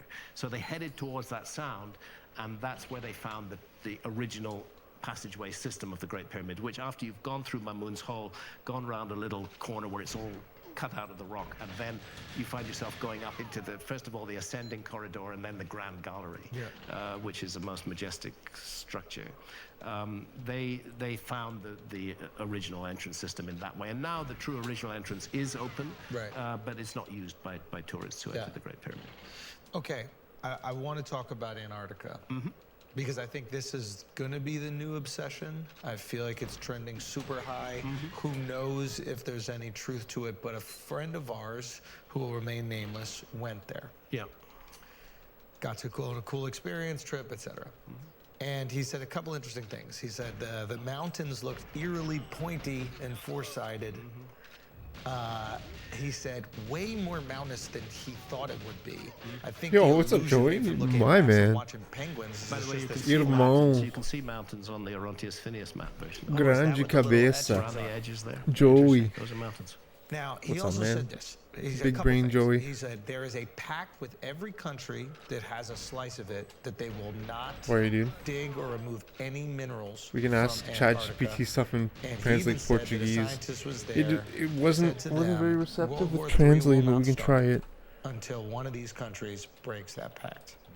They are clearly protecting or preserving something that may or may not be under, I believe it's 3 miles, Mark was saying earlier, at its thickest of ice. Portuguese. Now, Mark, maybe you should describe the thing that you were saying before about there was a time where... How it runs? It went okay, man. I just started. Perhaps 90 million We're years still ago, kind of there was a warming up. lush rainforest We got the that is now raid. covered in miles of ice Kratos. on the Antarctic continent. Yeah, that's probably Droid. true. If you go back that far, What you would is find that the Earth's climate was very different Scummiest from how it is today. part And of there's undoubtedly a time they found sorry, fossils buddy. on Let's see what Antarctica. let's just see what it There's undoubtedly a says. time when Antarctica was lush and green. The question is, was it lush and green during the lifetime of the human species? Yes. This is where it gets tricky. And this is where it gets tricky. The Homo sapiens line descends from a line that goes back about 6 million years, not much further than that, if we accept conventional evolutionary theory. So 6 million years ago, Antarctica is supposed to have been as cold and as frozen as it is today. Now, when I wrote Fingerprints of the Gods in 1995, which is my first book tracing the possibility of a lost civilization, I was very interested in Antarctica. And I was interested in it because of the work of a previous researcher called Charles Hapgood. Charles Hapgood wrote a number of very important books. One of them is called Maps of the Ancient Sea Kings, which precisely goes into this issue of ancient maps. Wow, really? What's Central? What the world was, how the world was supposed to be known at that time. Is that real? Is that a real thing? And he proposed a phenomenon that he called Earth crust displacement, whereby from time to time the entire outer crust of the Earth, like the skin of an orange, might shift. Is that a real place? Leaving the core of the Earth in place. Dude, is ChatGPT more in the know than obviously me? But that's crazy, man. Shifting the skin around it. Well, obviously then, if that happens, Antarctica could have been in warmer latitudes and could have been shifted into colder latitudes. And how often does this happen? Well, does it happen at all is the first question. I mean, of all the theories I've looked at and supported, this is the one that I've come in for the most criticism for. That means like the big downtown. That means like the Dryas impact hypothesis. The big downtown. A cataclysm occurred around 12,800 years ago, caused by impacts of. I don't know what that means though, but that's what it translates to. But when I wrote Fingerprints of the Gods, although I was interested in comets, I was more interested in Earth crust displacement.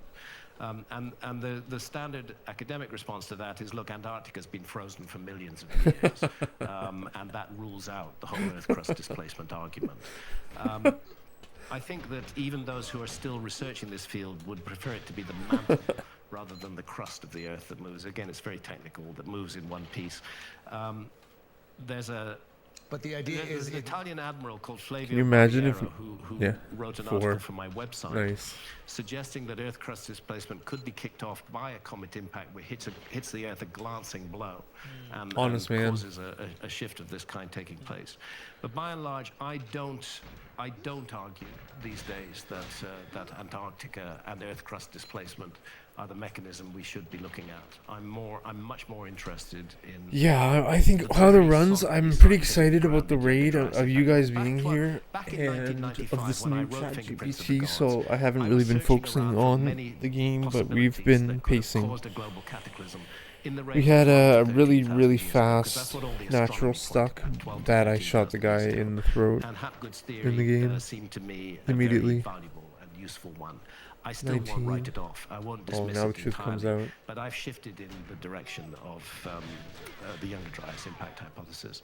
The Simply truth comes because out. I'm in a constant argument with mainstream academia, and the issue to me, the most important issue to me, is the issue of a global cataclysm at the end of the Ice Age. What caused that cataclysm is a secondary issue. The cataclysm itself is the primary issue, and I found the Younger Dryas impact hypothesis a better, much more scientifically grounded explanation for that cataclysm than the notion of Earth crust displacement. But do any archaeologists or any of these prehistorians dispute the Younger Dryas? There's still a lot of argument around it. There's about 60 major scientists who are involved in the Comet Research Group.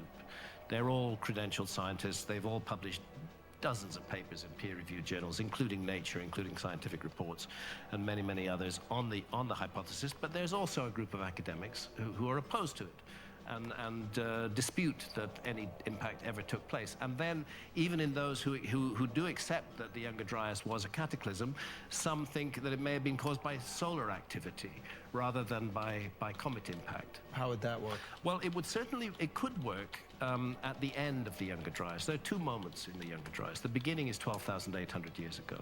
It's a very strange moment in Earth history.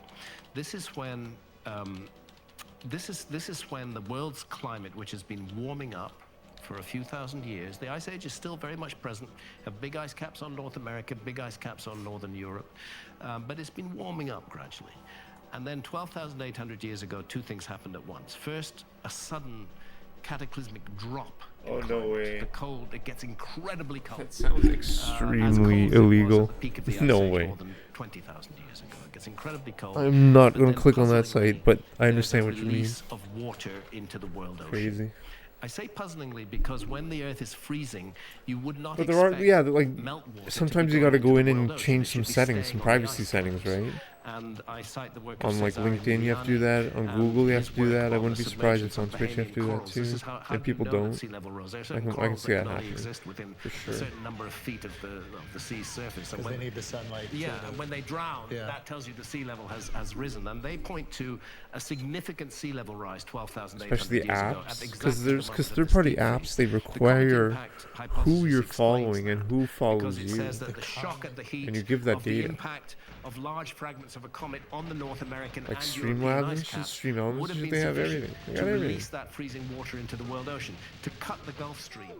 That Like is the central BTTV heating and system of our shit? planet. They got It's called the everything. global meridional overturning circulation. Yeah, I'm not It's these surprised. currents of warm and cold water that flow Well, you're around giving the planet. information. I mean, the Gulf Stream was cut to get and the this Earth got AI extremely working, cold.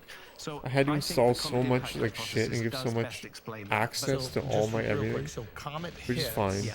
cuts the Because I'm Gulf not like the Stream, most important person in cutting the the world Gulf right Stream. now, It but cuts the Gulf Stream I mean, I am because to me, it but maybe not releases to others. a But huge quantity yeah, of meltwater but anyways. from the North American ice cap, What I'm trying to almost say is- instantaneously. So the comet hits the ice Yeah, that is in North America and Europe. and Europe. That water. I mean, you're giving it cuts up the Gulf already. Stream You're giving it because up all the time. You releases probably all gave it this, up which years was ago. frozen Freezing water Got you. goes into got the you. Not that world I'm saying ocean, it's and right. Temperature plummets. Temperature plummets. But at the same time, there's much more potential water in the oceans, so that when the temperature does rise, now you have that meltwater. Well, no. So now we need to go on. 12,800 years ago, in the 1,000 or 1,200 years after that, that's a window when all the great Ice Age megafauna go extinct. That's megafauna are. saber-toothed tigers, Right. woolly mammoths, mastodons, Right. giant sloths. The whole collection Yep. of famous Ice Age megafauna, they all go extinct in that window. And clearly, they didn't go extinct for no reason. There's the cataclysm of the Younger Dryas that made them extinct. Have you seen the? Oh God, what is the gentleman's name? He's a guy who I believe like excavates up in Alaska for gold. Pretty sure it is. I'm forgetting what it is right now, but they're like images of woolly mammoths who have had like their legs completely shattered, but they're intact. Yeah. And Is this a boneyard that's been Yes, found? yeah, It's a yeah, boneyard, yeah, yes, yeah, yes. yeah. That's right. That's very, very, very interesting. I've not been there. I've not looked into it yet, so I can't speak authoritatively about it. but it might speak to your opinion right there. Is like, What I else can would- say is that at Serrania de Lindosa in Colombia, there is an 8-kilometer long rock art panel dated Bro, to we're gonna 12,800 learn so years much. ago, which shows these megafauna. It shows Dude, many of the extinct megafauna. I From feel that, like, from you that know when period. fucking To Neo get back is to like the plugged point, into the Matrix so we have this window and of about is 1,200 uploaded all that years data where the about Earth is Kung very Fu? That's what I cold, the feel like megafauna right go now. extinct. But It's then amazing. 11,600 I years feel ago, like just as I'm being fast plugged and in. dramatically as the Earth went cold, It's just the Earth best. goes warm. You're looking Okay. at a 10-degree rise in global temperatures in a couple of hundred years. It Gotta goes lock very, in now, very, come in on. geological terms, very rapid and very It's fast. fucking time And, already. and sea level rises Stop very fucking around. quickly. And what is the cause of that? 11,600 years ago, it's called meltwater. The next will pulse be 1b. voice There's to another text. collapse of the ice sheets and huge amounts of water go And into then the world text ocean. to Now voice, and I that- will literally just be that talking with could AI. realistically be caused by a sudden burst of solar activity, which Don't go melted away, down those ice sheets. like But that's not Moonraker and what I go Kratos and with. Joey. I I'm just still joking. prefer the notion that we're dealing with multiple bombardments from comet fragments. And in this case, you're looking at a comet fragment that goes into a world ocean, that sends up a huge amount of water vapor into the upper atmosphere, creates a greenhouse effect, and accounts for the warming that takes place at that time. So two comets. One that cooled things down and one that heated things up. Yeah, yeah. Any idea why one would cool down and one would heat up? Depends where the impact is. If the impact's on an ice cap and it's releasing enormous amounts of meltwater into the world ocean, you're going to make the world very cold. If the impact's in a world ocean and it's putting a huge amount of water vapor into the upper atmosphere. It's a Got it. greenhouse effect, Got and it. the world is going to get warmer. Wow, It's all two. theory. It's not fact. What is Insane. fact is the sudden warming Insane at the end of response. the Younger Dryas and the sudden freezing at the beginning of the Younger Dryas. So we're searching for Interesting. explanations for that. We're That's what searching you for subscribe explanations. I can't believe it I've came to a picked the choice. one That's I wild. back, That's but, so I'm crazy. not claiming that I have to be right. That's so wild. And it's uh, like, what I do would think is have really important to is kind of recognizing this agree. was a global cataclysm. The It best to was play is sustained. probably 3 or It wasn't 4, just a but minute. man, It went on for most 1,000 people would years probably plus, say 2. and it's in our backyard. That's really it's wild. in very relatively recent human history. We're almost at the edge of history when we go to 11,600 years ago. That's weirdly the date that Göbekli Tepe in Turkey is built. I like to slide. 11,600 years ago. That weirdly is I'm a the date slider, that man. Timaeus and Critias gives for the submergence of Atlantis. And you can only start 11,600 years sliding in ago. 3. Before our time. So what's happening to humanity in this 1,200-year window? I need to be clear about that. Yeah. Okay, because archaeologists roll their eyes at any mention of Atlantis. If you even say the word Atlantis, Right. you're automatically regarded as a member of the lunatic fringe. Okay. Honestly, And I like if you've even slides said so that word, much all your work, all the 30 that years I would of work put you've Mega done, Man the 2 1,000 as dives that you've 5th done on continental best shelves Mega all Man. around the world, Yeah. all of those can be written off simply because you Behind said the word 3, Atlantis. 4, It's flatter 5, for and 6. archaeologists. Yeah, and then it's 2, flat 1. Earth. Yeah, And gotcha. they detest That's the how use much of I why like yours the is flat. slide. Well, that's one theory. Controversial I definitely opinion, I don't know, mind. but Give us the Atlantis theory. So the story of Atlantis comes down to us from Plato. It's expressed in 2 dialogues, the Timaeus and the Critias. Okay. Plato was writing Yo, I love around these questions. 300 I love 'em. BC. Does it come from his uncle? Yeah, Glacial it's ice arguably water. from a member of his family line, who was the Greek lawmaker Solon, Solon, yeah. who did make a famous and 7. documented visit to Wow. Egypt around the year Damn, that's 600 such a good BC. answer. I And was he was literally told in playing it the other He day. was at the Temple of Neith at Sais in the You know what's Delta. hilarious? I was playing There with are these save inscriptions states, on the walls. That temple no longer and I exists. made it It's a past the ruin first in little Delta bit, now. but These then I writings started on the getting walls, absolutely and he slaughtered, asks a priest and I what didn't the understand writings why, and I say. realized I And the never priest spoke leveled up my Greek and characters. ancient I just Egyptian, always quit and out he whenever they told like hit me first. Solon what the writings say. And I'm that like, there was okay, this you great can't save state civilization, through that fucking it was RPG. I destroyed just in an learned that. enormous flood.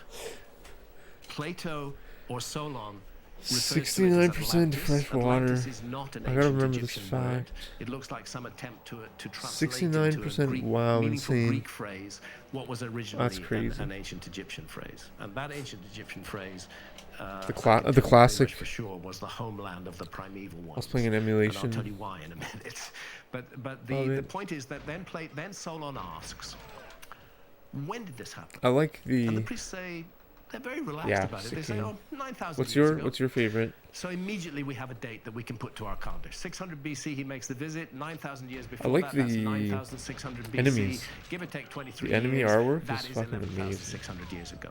That's when Göbekli Tepe battle is is built. pretty good, That's too. when The Melt, battle, Meltwater because Pulse 1B it's not completely begins to turn-based, flood there's the a- world oceans. And again, my critics will It's will, kind of will as you know, niggle away at the interactive. edges of this and say, well, Meltwater Pulse I 1B didn't know any of that. unfolded over 300 or 400 years. If you average it out, it wasn't that much in any one year. But who says it happened Nine. at average rates? Who says there wasn't a big Your 9 is your rise and then a favorite? Wow. slower rise? Yeah. Crazy. These things are very annoying. But the bottom line is know 9,000 10 years is before good. Solon is 9,600 BC. That's the Atlantis date. That's 9. Göbekli Tepe's date. Interesting. And then secondly, the Temple of Horus at Edfu in Upper Egypt is very important. There's been, I worked with a partial translation. Edfu is... Edfu's in Upper Egypt. It's sort of halfway to Aswan, in southern Egypt. It's kind of middle. Aswan is the quarry, I believe, where they got Aswan's a the lot quarry of... where they got a lot of the granite that they Right. brought. There's about 500 kilometers south, but Edfu's a bit further north than that. But it's also on the Nile. Now, the Temple of Horus at Edfu is a relatively recent temple, probably built around 270 BC by the Ptolemaic dynasty of ancient Egypt. These were Greeks who had overtaken ancient Egypt. But although they colonized ancient Egypt colonized their minds, and they became ancient Egyptians, Egyptian. more ancient Egyptian than the ancient Egyptians Yes. themselves in many ways. It's like when white people go to Hawaii. All right, guys, we're gonna take a break real quick because you need to upgrade your room. If you still got posters hanging up in your room, that shit looks childish, and you have to upgrade. That's where Displate comes in. Displate is a one-of-a-kind Sounds metal pretty good. poster that captures your unique passions. They are sturdy, magnet-mounted, and last a lifetime. You can customize, collect, rearrange them all. Displate has both branded and artistic work. They have over 1 million designs available. They got official designs from Marvel, DC, both. So it doesn't, That's it crazy. can't do And Google the Maps. NBA. Interesting. So whether you want to buy a Displate for yourself or gift a Displate, they have a Floyd Mayweather. I happen to be very good friends, brothers, you could even say, with a massive Floyd Mayweather fan. They also have a Guardians of the Galaxy one. That same friend loves Guardians of the Galaxy 3. I could get them a Displate. Oh, Displate is unique, there's a weather easy, command. It's safe and magnet mounted, so it takes 20 seconds. You don't gotta drill holes in a wall and then pay for it when you move out. There is a weather Or command. make your home look bad. Magnet mounted in 20 seconds. Displate delivers. No, I didn't add it, though. 4 to 5 business days as well. I So it's a haven't perfect added it. alternative and really It's, an alternative it's a upgrade for standard Hortons. posters. To upgrade your room, What's go to that? displate.com/flagrant and use our code Tim flagrant. Hortons, to that's a check good out. You get guess.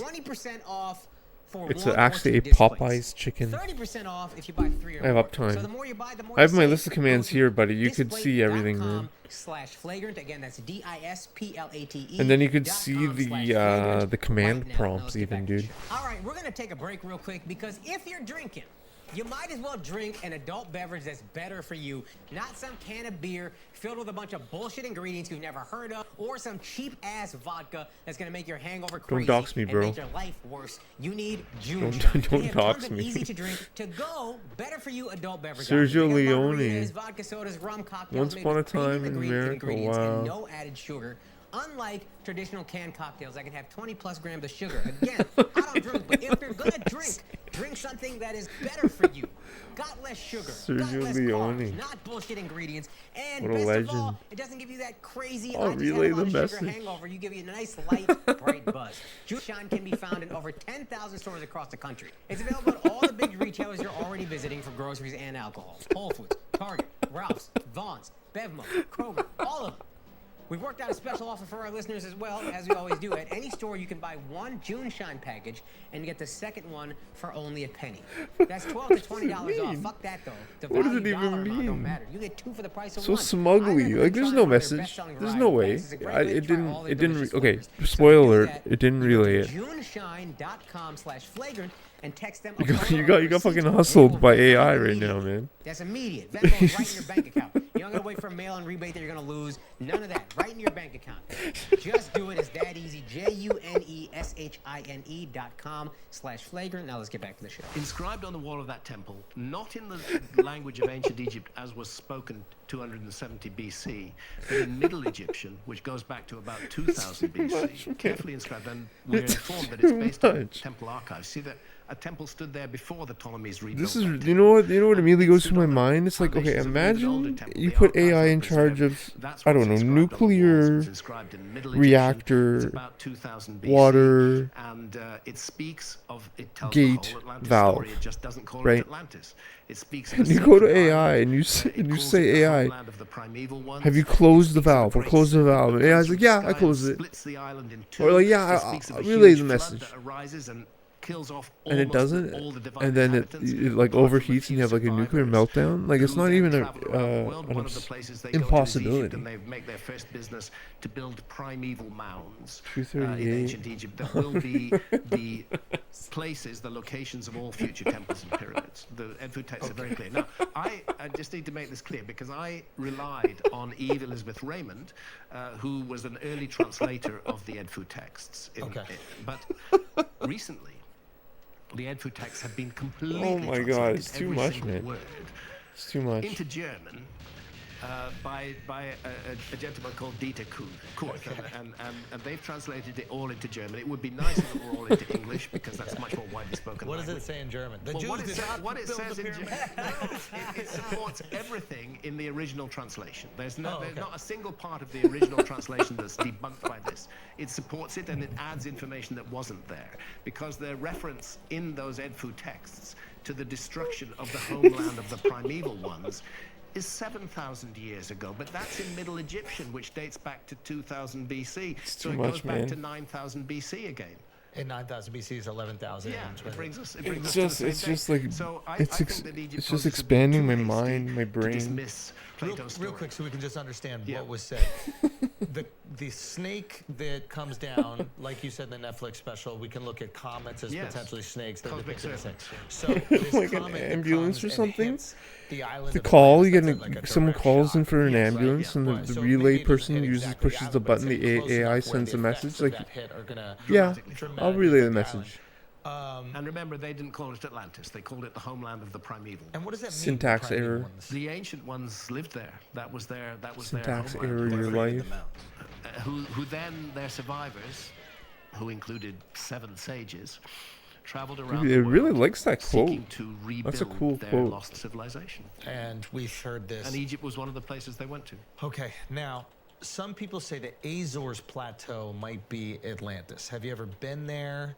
And maybe we can describe really quickly where that is. Well, it's in the Mid-Atlantic, and on the Mid-Atlantic Ridge. The Mid-Atlantic Ridge is interesting because there's a phenomenon called isostasy. Isostasy is the Earth's surface is a little bit fluid. If you put a heavy weight on one And the bit of it, Kootenai. it's like the end of a seesaw. It's going to force the other bit up. Wow, I wonder if in Kratos has been there. We had an ice cap on northern Scotland, but right now the Isle of Wight in the English Channel, far to the south, is sinking beneath the ocean. Why is that? Because the ice cap on northern Scotland pushed northern Scotland down and lifted up the Isle of Wight. Since the ice cap's gone, the Isle of Wight is going back underwater. You see this in the islands off of Italy, like Capri. Yeah. Is starting to shift and rotate a little bit. It's isostasy that causes that. Okay. And isostatic rebound in this case. And there is some indication that the ice cap on North America may have had an effect on the Mid-Atlantic Ridge and may have raised it to a higher level than it was today. Oh, so wait a minute. But I'm not. I need to be It's too clear. much, man. I'm not looking for Atlantis there or anywhere. I don't think there was one location. Every story and reference, and I don't think we should be looking for a genetic location for it either. Right. Just as it would be really hard to look for a genetic location of America today, the U.S. culture is a multicultural society. There's the multi-ethnicity society. I suspect, quote unquote, Atlantis. Guys, we're like was one like command that. away I from suspect it that was being all over the world, that it self-replicating used- or that it occupied administering. the best real estate on Earth. The lands that You know are what I now mean? under a few hundred So feet we've of opened up water, caused by. But if we caused by knew sea where it level. was, we could at least look for some information sort of remains. If there were if there was a definite heartland for it, I think we should be looking for Tap. those remains on the flooded continental Now we shelves need to open around the the world, and that's what I spent 7 scaling years of my life tap. doing. Was diving on the continental shelves and finding again and again Double dock. ruins and structures that weren't supposed to be there. I think there's the whole story of humanity that's missing underwater. And while I'm saying that, I would like to give credit to archaeologists. There is some work now being done, marine archaeology, which isn't any longer just looking for shipwrecks from the medieval period or even from the 20th century or 19th century, but are looking at the flooded continental shelves. And it's just starting. This work should have been happening for Oh my decades. gosh. It's just beginning. I think that's going to reveal a great deal. And I know it's going to reveal a great deal because I found a great deal. I don't think I can ever. I want to mean, add I'm not going to that predict the if I'm going to Amazon get bored of rainforest this or not and until the the end of my Sahara life, Desert but I are mean, you also can ask this thing underserved by anything. archaeology. Yes. And we could can't ask it claim that there literally was no anything. lost civilization of the Ice Age while there's so much of the world we never looked at all. Especially the Sahara Desert, right? Because there could be Fascinating. thousands of pyramids just covered in mounds of sand right now. They really could. We are finding a lot in the Amazon. Yes. The LiDAR in the Amazon. The LiDAR work in the Amazon is fascinating. Okay, I hope to be back in the Amazon within the next few months. Okay, I want to, while we're talking about Amazon, ayahuasca, Yes. psychedelics. Yeah, I'm into this. Okay. Let's do psychedelics. Yes, and how they tie into These myths and these myths Yeah. in ancient civilization and potentially using the knowledge or experience gained from these psychedelic drugs to maybe build these huge megalithic structures. Yeah. How big a role do you think psychedelics have played in prehistory? Well, it's one of the reasons why we should never look for ourselves in the past, because we've had the horrific, vicious, evil thing called the war Come on on, drugs man. for the past 50 years, which is gradually going away, thank God. you know. But we're a culture that's hated psychedelics since the time of Richard Nixon, and we kind of just assumed that every culture in antiquity also hated psychedelics. No, they didn't. They were deeply involved with psychedelics. Whether you're talking about the Eleusinian mysteries in ancient Greece, Come on, man. it was a temple. Yo, the temple of Scotty, Eleusis. what up, It bro? stands just outside of Athens. Does it know me? In Greece, what's left of it. They I'm served a misspelling. potion Oh, to no. all the initiates, and the initiates included Sophocles, Pindar, Plato himself. Search all the without great the minds Z. of ancient world went to Search Eleusis. just They were given this brew, Gyges. which is called the Kykion. Then they went down into these deep chambers underneath the temple of Eleusis, and then What up, they Scotty? had extraordinary experiences, which gave them revelations about the nature of reality. They ceased to fear death. They knew that they would Yes. not. They knew that death was not the end. They had no fear of death anymore.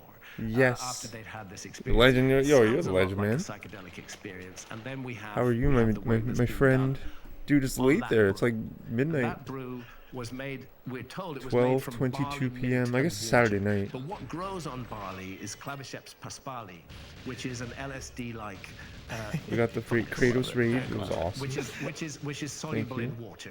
There are Saw Dynamics there are rated Kratos ergots that earlier. are very dangerous, but really there shit are one. ergot is the We got the classic AI genus to which working, this man. belongs. Dude. And some of them are extremely dangerous. I but this posted one, a soluble in how-to. water, is not dangerous and is basically LSD. My They were- commands. they Oh, were- you they were can see the drinking command. The LSD command in is Eleusis, and they were having Android 18, I revelations think. about the meaning of life, and they were creating great There's also philosophy how-to on, and like, brilliant if you want to ideas add at it the to your times. Of course, massively connected your to chat this too, if you surge of want. intellectual activity in ancient Greece. But You ayahuasca. can even Or change. even before we get to how the ayahuasca, bot what were we discussing responds. earlier? Is the pineal gland that you see can even make represented in the like bot lie. like as the pine cone Maybe, I saw right? in You Vatican can in say the tell a Vatican, lie or there's the something. pine cone. There's one at the Vatican. You know what I They're mean? pictured in many of the Mesopotamian reliefs that show the seven sages. They're holding a pine cone to somebody's head. You know. Yeah. There's a suggestion that the pineal gland. It has been suggested that the pineal gland secretes dimethyltryptamine. DMT. I think that the more recent work on that suggests it probably doesn't, but that it's a locus for endogenous. All of us have DMT in our body. There's no We're all cooldown. You can able do as many as you want. We're all Like, carriers. just go We're all wild. carriers. I love it. It's a natural brain hormone. Yeah. The exact question of where in the body it's generated, some people think it might be the lungs these days. Wherever it is, it's there. Yeah. And the pineal is associated with it in a number of ways, and it's associated. The pineal is the third eye. It was an eye. The pineal was an eye. It still is in some amphibians. It has a That's lens. why it's called the third eye. It has a lens, a cornea, and a retina. We've just evolved out of it. Yeah, it's gone deeper into the brain. It's no longer light sensitive, but it's still arguably the third eye. So the connection of the pineal and DMT. Thanks, man. Yeah, it's not amazing. absolutely clear, but It's there is literally, likely it's some- literally some- Pandora's So the box, idea man. of It's us like looking for ourselves in Neo in the past, Matrix, We're looking man. at how people build the pyramids, and we're going, well, you know, we have these cranes. Where are your cranes? Where are your cranes? Yeah. Instead of looking for the things that we are not utilizing that they may utilize, which are psychedelic drugs, and maybe that gave them access to. It's stupid to use the word powers because I think it kind of dismisses everything, but maybe they give them access to some sort of like otherworldly knowledge that could have helped them create. Well, these it's an drugs. interesting discussion, actually. Yeah. The interesting thing about psychedelics, one of the many interesting things about psychedelics, is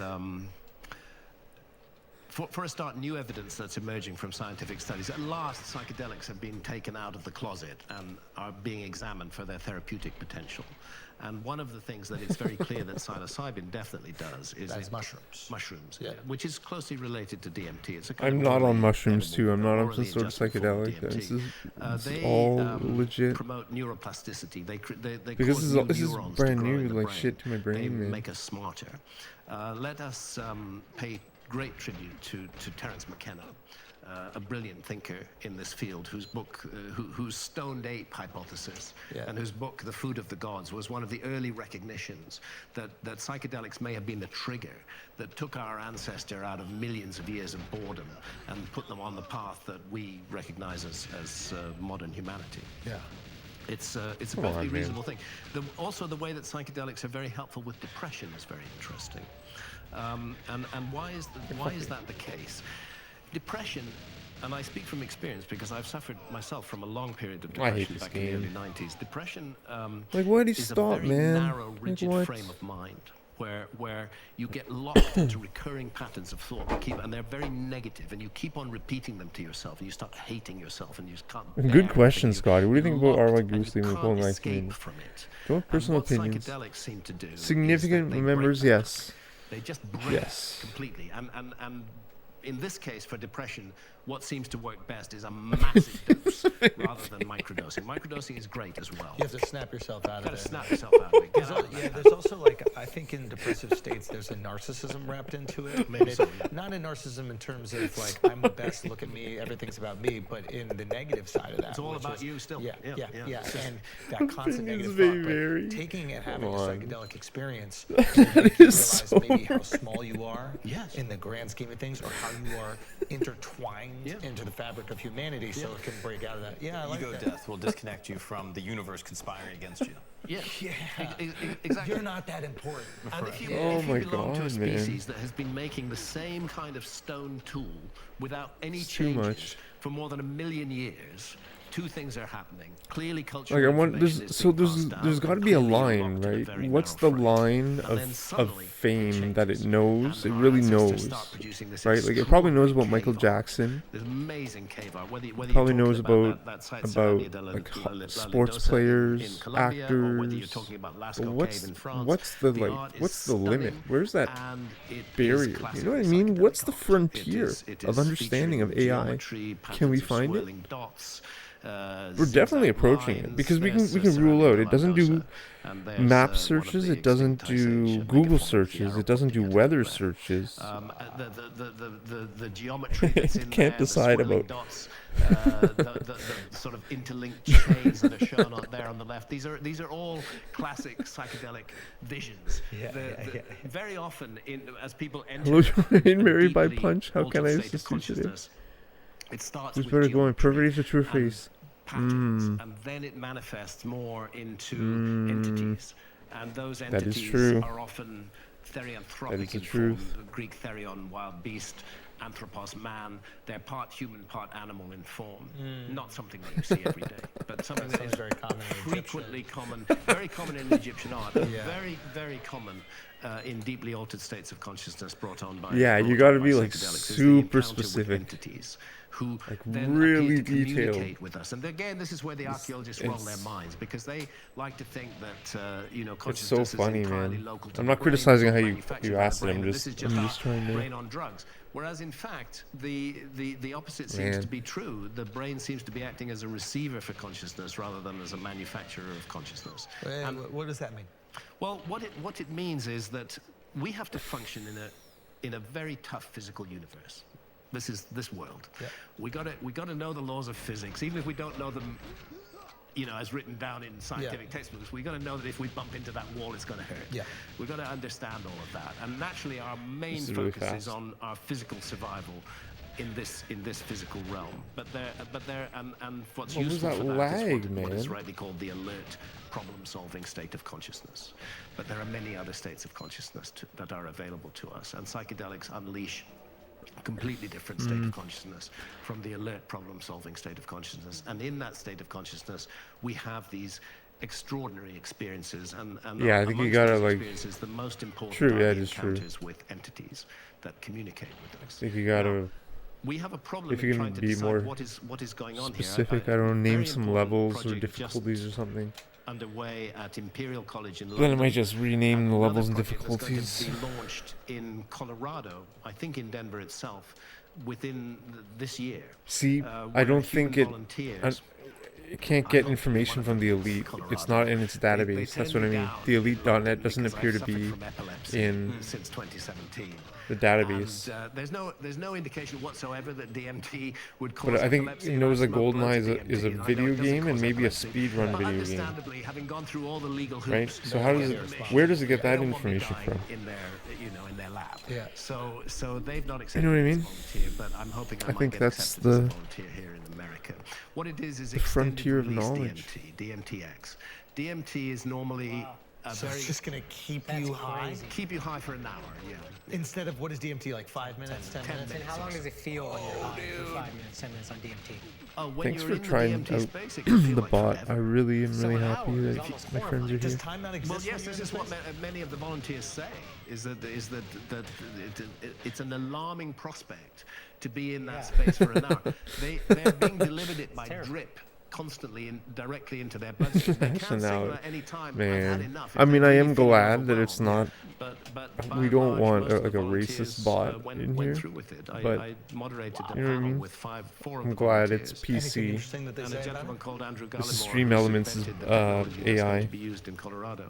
Yes, the very interesting I'm really thing surprised is it's that all appear to be instantaneous. meeting The essentially response the is same pretty entities. incredible. These are the gnome-looking Machine things? elves. They might be machine elves, they might be gnomes, they might Asking be about Granite, Therian it folks, took but they're about half a playful, they're second, which was tricksy, interesting. They're tricksters, and they convey 'Cause I think it had knowledge, to and they're search also moral something teachers. This is the funny thing. They make for the us confront our vocabulary. baggage. How so?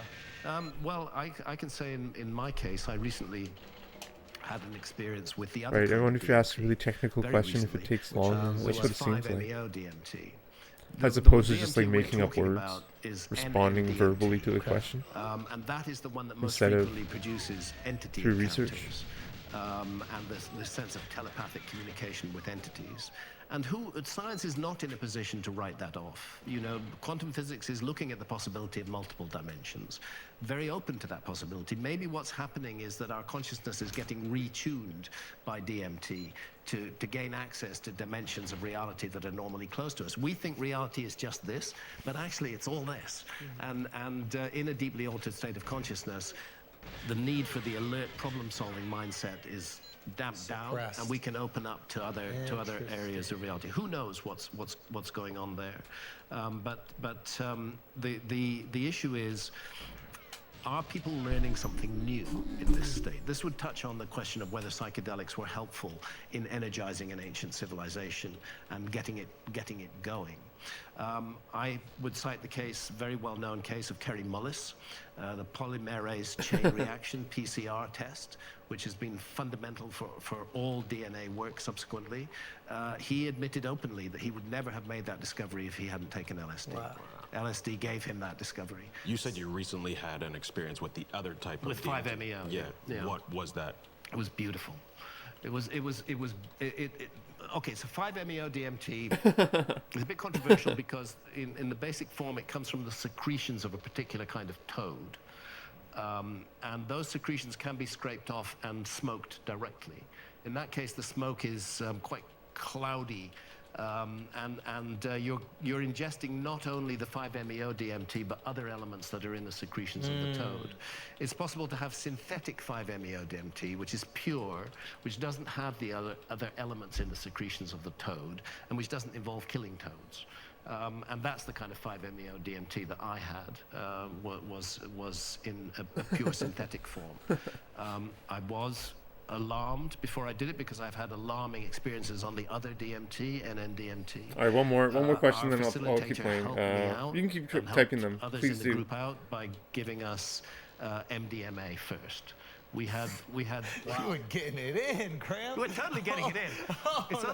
It's only the second time in my life I've ever experienced MDA. But it's great, MDMA, isn't it? what a great thing! Oh, it's amazing, My dude. God, I mean, Yeah. it's wonderful. And Yeah. you feel so just overwhelmed with love. It's Yeah. just such a beautiful thing. Yeah. So we had that 3 or 4 hours before we had the 5-MeO DMT, and then 3 at a time we lay down, and we first sat up to take one massive deep inhalation on the pipe, and then hold it in, and then release it, and then my wife Santa Get you can one do this pyramid. and sit up. She does it with NN-DMT, and she did it with the 5-MeO as well. Just Probability of a sit up, collision and is she currently does these very low. mudras.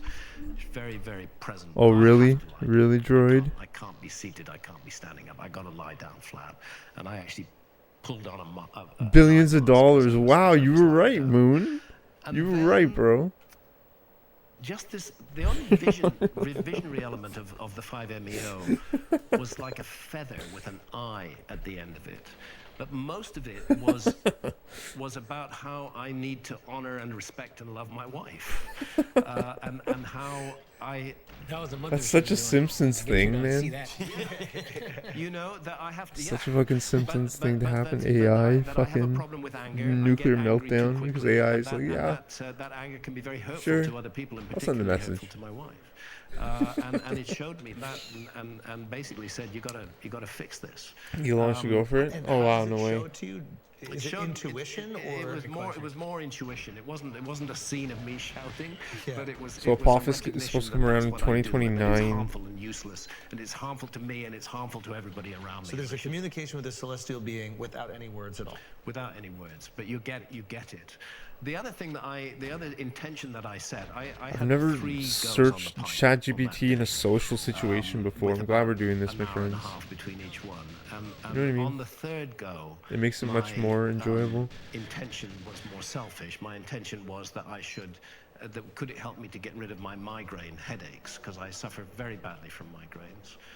In fact, there's a kind of curse. Good question, and I Scotty. wanted to focus on that. Maybe not there's judging some way questions, that that was a it good could question. affect me, and I did feel it. perhaps 44 it was my Bill on imagination, but I Twitter. did feel Yeah, fingers really. massaging the back of my head where migraines often start, and then massaging my temple, and then If not abruptly possible. it Aw. stopped, and it returned to the issue of my 4,000 miles relationship. deep. And I thought, They I were thought, in I trouble. thought that it stopped like It's that because it's ruining your the dreams, man. 5-MeO DMT had fixed my migraines, but the very next day I had another massive migraine. And I think what happened was that 5-MeO DMT was saying, actually, we can't fix this. Let's move on to something more important. It was an extraordinary experience. I wouldn't recommend anybody to do it completely alone or any kind of DMT. I think it's important. This to is have a exactly what responsible the what's it called facilitator who's used to handling in people Star Trek this Next state. Everybody Generation? responds in different ways. Yeah. Some people can really The freak out. hologram room or It's whatever. not necessarily a bad The thing to freak holodeck or out. It's not whatever. necessarily a bad thing to feel fear, but you want somebody around That's who's the a next sitter, step, I who think, with this understands the ChatGPT. medicine and who can help you through that. You Computer. said earlier that it removes you from the problem-solving consciousness Yes. state. Which we're normally in. We're Right. normally thinking of the next problem we have to deal How with. do we fit? And then I think oftentimes in that state, we're not dealing with the problems that we have internally. We're not dealing with the No. trauma, the 5 Earth relationship, those radiuses. things. Yeah, So it's Often we're blaming them on other people. exactly. crazy. Yeah. So what's kind of We could interesting ask to me is specifically even how the way far that you away. describe It would be really specific it's with the put question. a pause on those problems that we feel like we have to solve in every second to do kind of like self-work. Inner work, yeah. I wonder what is on the other end of self-work. Like, I wonder when you get You can ask some through a really lot of those insanely things that you need to complex work math on, questions too. where else they can take you. Like some 'Cause I don't ridiculously think they go, insane, you're good, see you ridiculous later. questions. Maybe you start to seek some of that. It's like maybe, if you were maybe to need to travel deal with all of your to stuff this before place or you're this ready place. for that higher Or consciousness. maybe both things can happen all the time, because virtually every How long would it take at powerful this psychedelic speed? journey I have, and ayahuasca is certainly that, and my last ayahuasca journey was in 2019. Or even like calculus questions and shit. DMT, NN-DMT more recently, and then 5-MeO DMT. Or even like They all trigonometry. sooner or later deal with my baggage. I carry a lot of baggage. Or even chemistry. Those of us who carry less baggage tend to have a gentler trip, but in my case, it's right in my face, and you got to deal with it. And you keep going after it. I keep going after it because it's very useful teaching, and I keep slipping back into bad habits. So it's a reminder. Yeah, and that's it's It's really the crusher important of to recognize that dreams. these substances are not a magic pill. Android It's 18 gonna is now fix the you crusher overnight. I of think people dreams. use them as that. They're not. They're I not. think, Build a I think tube. they've become trendy in a way, and I think a lot of people Just are seeking out ayahuasca. mind 'cause the they're like, gap. hey, I have this block, and if I just do this ayahuasca, it's going to fix it for To me, the and then it's moon. done. Chances are Yeah. it'll be done for a few weeks, and then you'll fall back into the old It's like Mind the chiropractor or stratosphere something. gap. you have to carry on the work. Yeah, the real work begins Alright, after the try to- session. So it's a recognition of what's going It's on, a what you have to recognition. It's- confront, it- and then you have to do that work and afterwards. then you have to do that work. Jesus But Christ. as to novelty, I mentioned Why? Kerry Mullis and the polymerase Are you chain serious? I'm reaction. kind of scared. The other interesting one is Steve Jobs and Steve Wozniak. Did I mention them? No, but they've been They also dabbling. were very forthright, particularly Wozniak, that the Apple computer would not have been invented without LSD. Wow. Wow. And Francis Crick, who's the discoverer of the double Much helix form closer of than the DNA, along moon? with Oh, other no way. He who was a regular user That's of terrifying, LSD bro. in the 1960s before it was illegal, and the 50s. And he also suggested that he first got it. He got the double helix form under the influence of LSD. So these are scientific examples of Holy people shit, really? of people who are making a quantum leap forward in knowledge as a result of their psychedelic experiences, not as a result of their alert terrible. problem-solving state of consciousness that we value so highly, but as a result of a completely other state of Hey, consciousness. thanks for being In here. my case, Thanks for being here, honestly.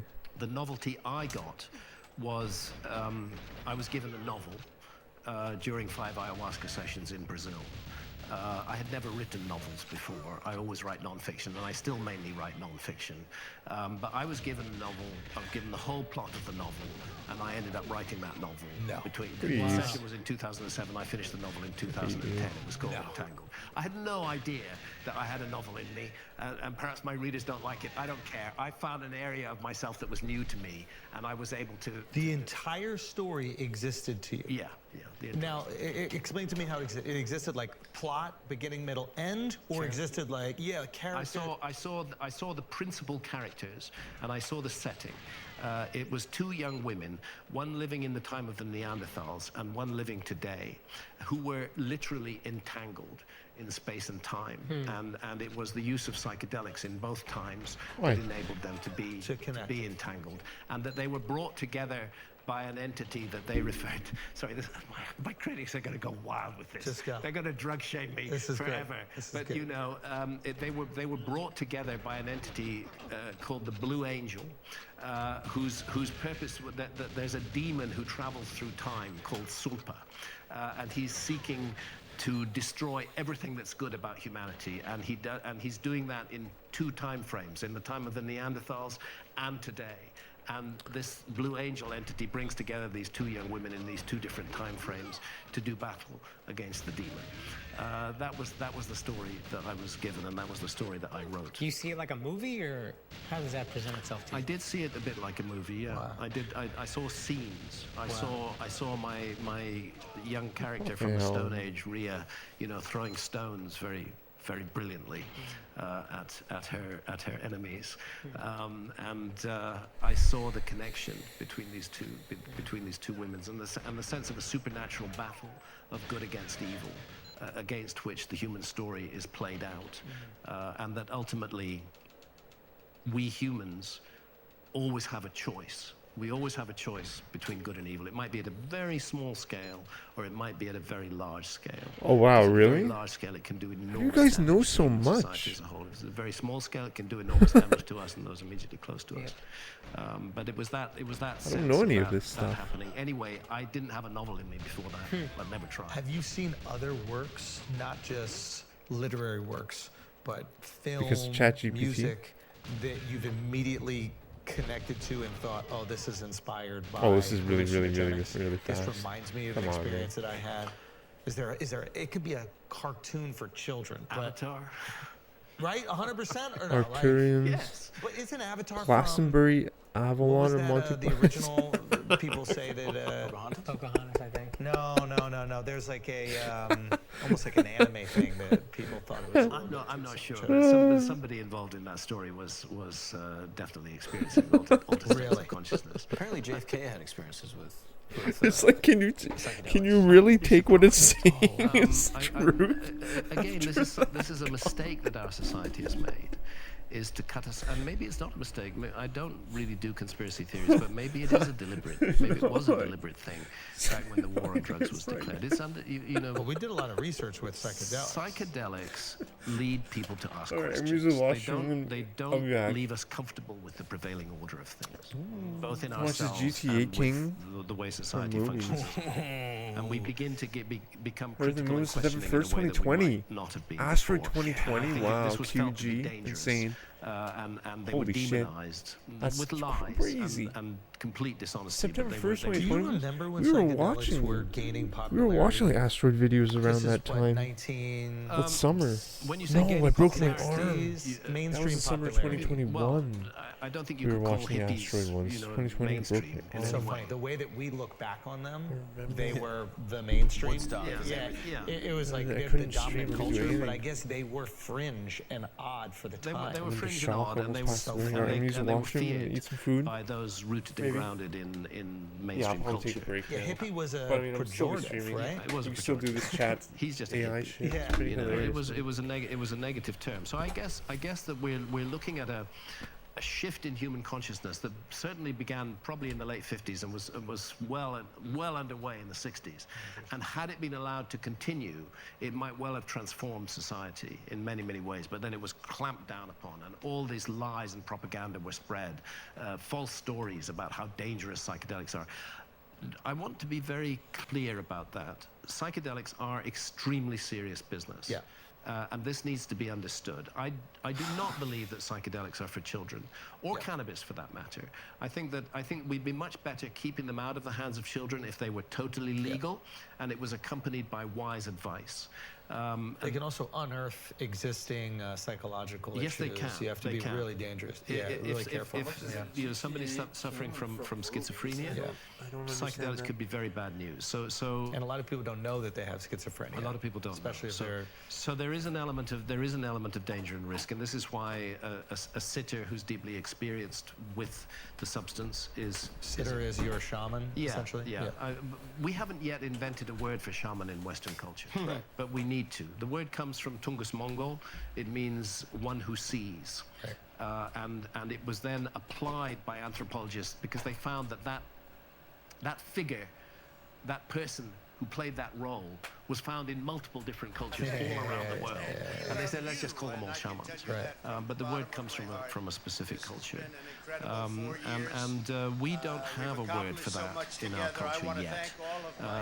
Facilitator or sitter are the ones that I use. This is one of the many areas where Western culture would do well to learn. Get out of here. Stay here. But thanks, bro. Using psychedelics responsibly for thousands and thousands of years. Thanks, buddy. How you doing, dude? What do you start with? That's meaningful. When you do it Yo, with follow Balkan. Intentions, meditations, it's not recreational. You're not taking Balkan's it great retro streamer. He's got 3 followers on Twitch. Make contact with I the will dead. be stream down. Ask him, is the vine of the dead or the He's vine got of 3 soul? followers on Twitch. Follow him. Is the He's got he's a YouTuber. That's what these. A couple of his YouTube videos had like 1 million views. I saw. He's a memer, a good memer. And that's a He serious makes good inquiry. memes. You know, if Good you've streamer. lost a relative recently How do I fucking and you've not had transfer closure, it? it can be very beneficial to have an afterlife contact One with sec, that one sec, person. one sec. And many people report this Thanks, experience. bro. I've had the experience myself with the Boga. Really? Yeah, I met my dad. He Get outta here. passed away shortly before that. Now again, the scientists could say, you were just fantasizing that. It was just your imagination. But I met Fuck him. the scientists. And it was, So what happened? he Fucking came to follow me in the this man. vision. It was How do I pin this? shadowy, How do I pin this? but he basically Follow made me him. feel Do it. okay about the key issue, which was I was not with him at his deathbed. And I was haunted by that. And after that, I didn't it feel pinned? haunted by it anymore. And increasingly with my experiences with psychedelics over many decades Can't now, tell if it's pinned or not. I have no fear. I'm gonna use the washroom, don't- bro. I'm I gonna don't eat fear some death. food. I do I'm fear gonna come pain. back. I'm still gonna be I streaming. do fear Thanks, man. humiliation. Old age, I'm bro. 72, 73 next birthday. You know, I have Follow to be me on realistic YouTube, about too. this. I only have so long Do in it. this incarnation. Do it. What's up? And What's up, man? How are you? as Hope we you're get doing well, older, man. our Thanks, bodies man. get infirm, get weaker. We become more and more Oh, dependent. you I don't got like being the- dependent on others in any way. You got the and link I badge. detest pain, and I would like to. Who doesn't? And I'd like to avoid it as much as possible. But death, I don't Alright, fear. I do have to use the And washroom. I gotta do that. I'm not even.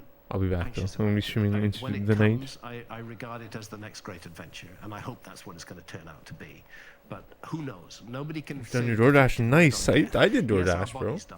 But does our I consciousness did- die? We don't know that. Any scientist who says I was doing you're Uber just a meat Eats. robot, there's I did nothing else Uber to Eats. you I was but your physical streaming body, Uber they Eats. are I stating can't remember opinion, when you came into my not a channel. fact. I was streaming Uber Eats So in for me, May, it's the beginning of a next great adventure, and I think psychedelics and they've helped me with I was this, and streaming know like from the full recent time, science doing that's full being time done, and 10-hour that days they are more. helping people who are terminal, And who are it anxious was a good about job. death. Again, psilocybin is I the mean, one that's most generally It was a fun tried job. in Hard this work, respect. hard They work, tend but it was to fun. lose the fear of death.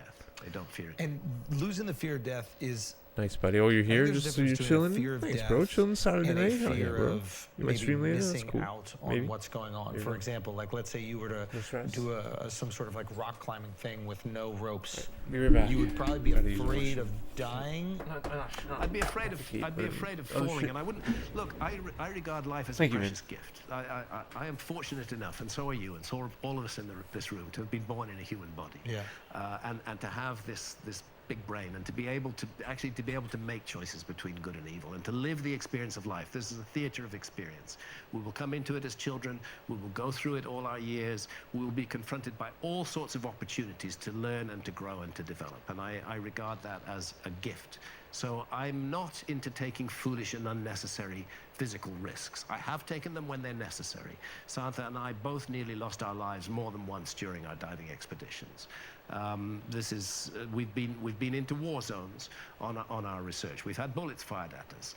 If the risk is worth taking for a project that I'm pursuing that is close to my heart, I will do it. But I won't foolishly or unnecessarily take a risk. Seems like a waste to do that. Risk in itself has no virtue.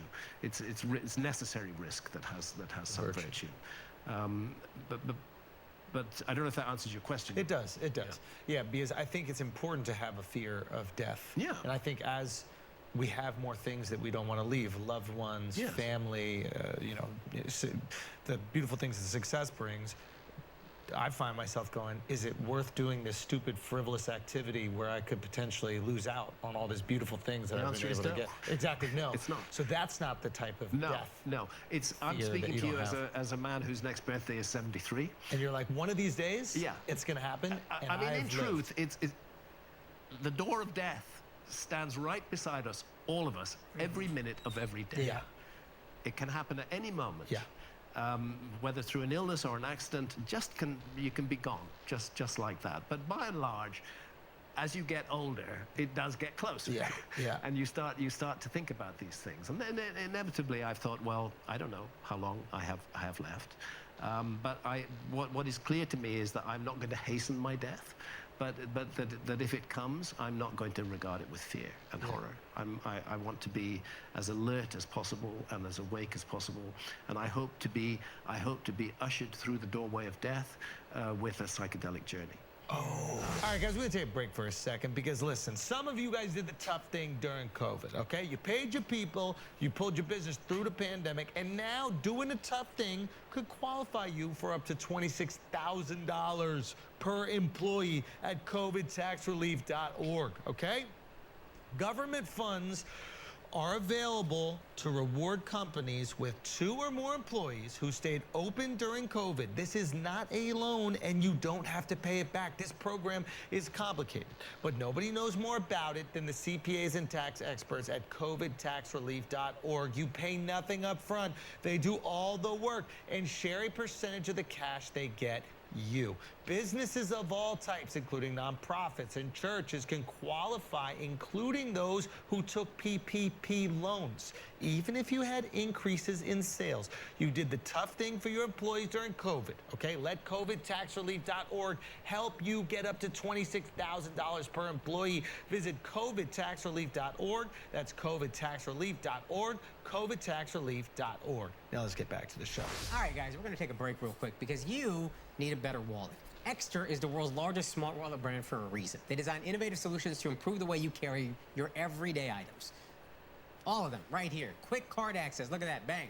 All my cards right there. I don't have to search for anything. It's all right there, click of a button. Also, more importantly, it has 2 key tracker features. You know what that means? It is trackable worldwide. And these wallets offer RFID protection, or as Andrew calls it, they're boot-proof. You know, when you're out in foreign countries, sometimes they don't even just steal a wallet. They can just get the information from out of your pocket, like that boop.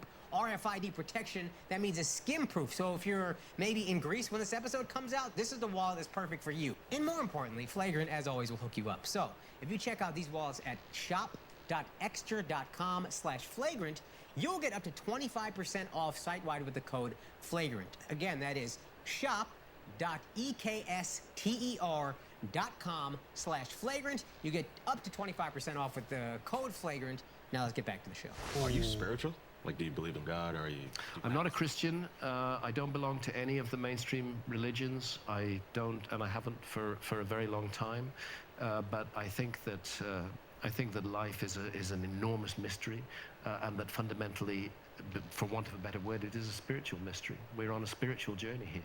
I think that the mainstream religions have narrowed that journey down into dogma and into creeds, where in most of the mainstream religions, most of the time, whether we're talking about Christianity, Judaism, or Islam, the Abrahamic faiths, the monotheistic religions, people. There are exceptions, but a lot of people are not having any direct contact with spirit. They're being taught what to think. They're being told what to think by basically a bureaucrat who happens to be a priest or a rabbi or a mullah who's saying, these are the teachings, you must adhere to these teachings. And actually, if you don't adhere to them, we're going to censor you in some way or another.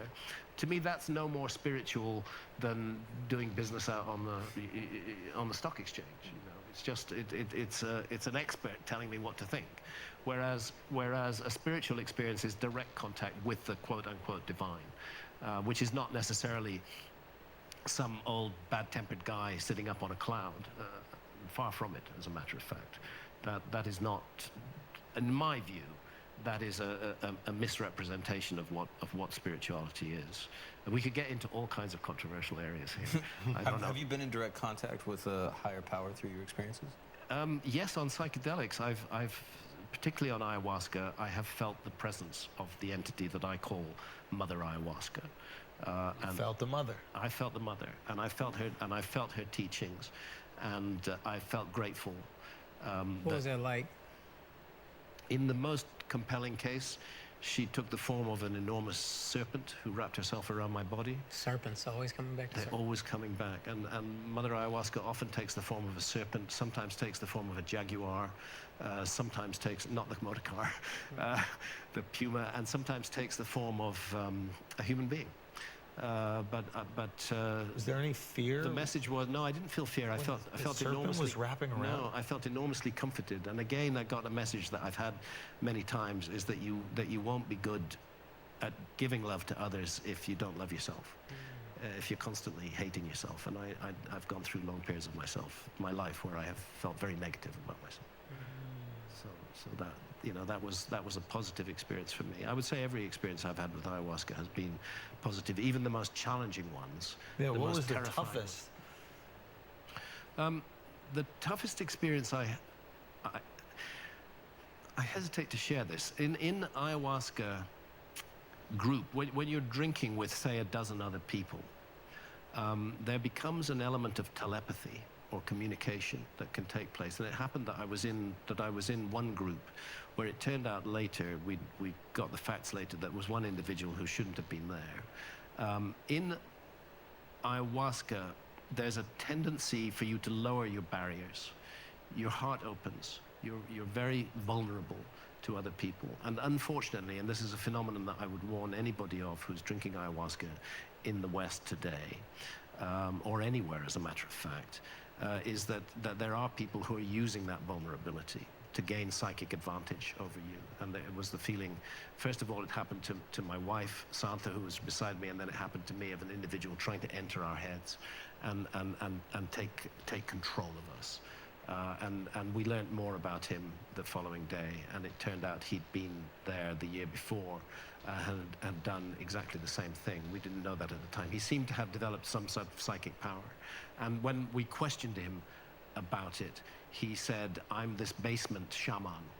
I go around ayahuasca groups because I benefit from them.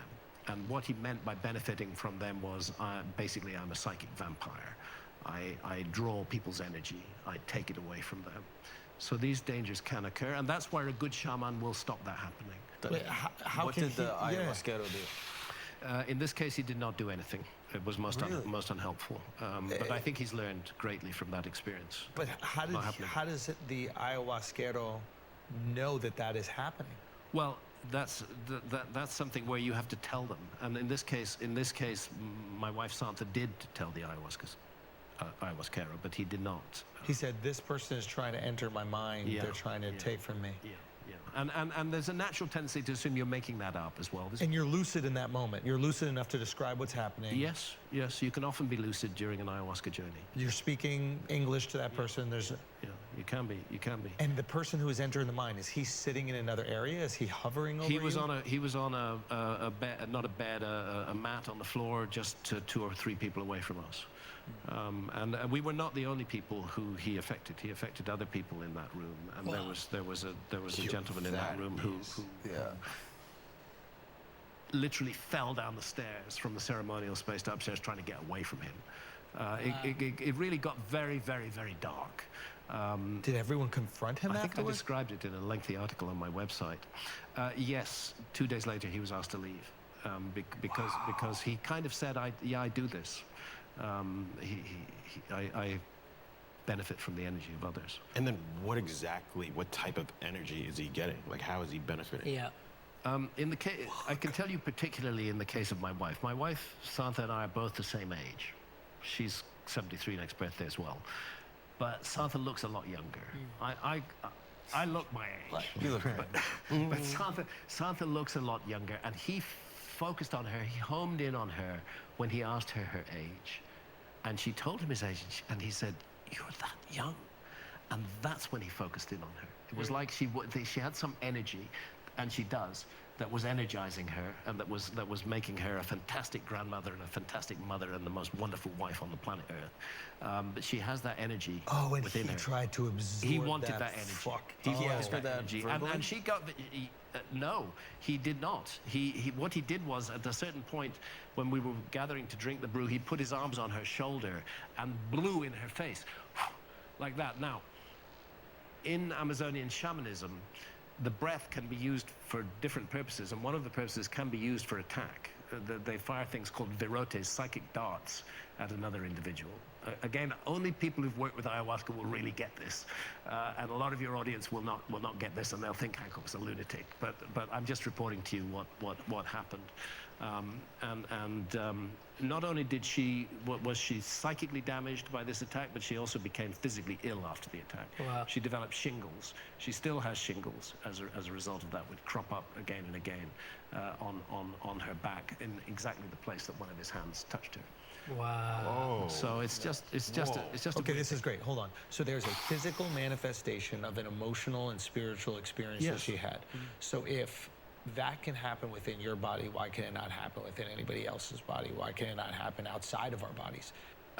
Well, I think it depends. I think it depends on how much you've lowered your guard. We're all on guard, you know. We all defend ourselves psychically as well as physically.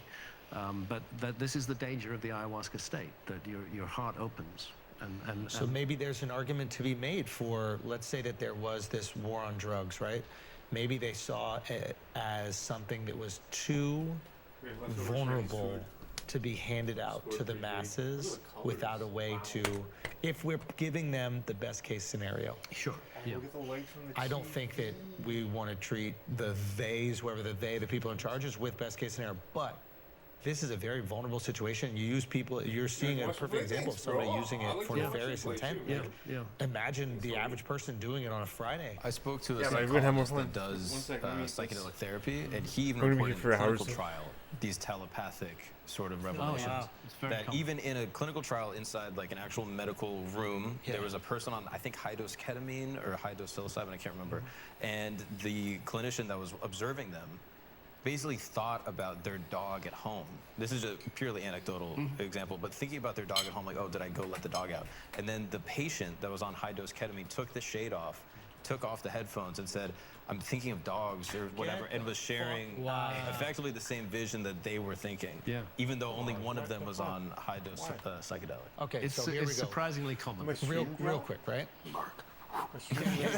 How do we build the pyramids? How do you organize 20,000 people, 30,000 people to be all on the same page and deliver the blocks in the exact same ways and cut them in the exact same shapes and, well, maybe not the exact same shapes, but to certain specifications? And You how do end up get- with this perfect thing that weighs 6 million tons and is almost perfectly oriented to true north and is 481 feet high, you know, and And the contains slightest- 2.5 million individual blocks of stone. And the slightest tweak or the slightest miscalculation can turn the entire thing off, and it won't even be able to stand You on end up in itself. a corkscrew instead of a pyramid if you make the slightest error down at the base. If you could find a way to, I don't want to even say manipulate, but access that sort of telepathic ability, it's just a better communication tool for a project of this size. Yes, and let's not forget that there are other teleabilities such as telekinesis, which are also sneered at by Western science, because you we do believe it. everything. Well, it's not so much a matter of belief. We do everything in our society through mechanical advantage. We're used to leverage, we're used to machines which do stuff, we look at cranes for building, so on and so forth.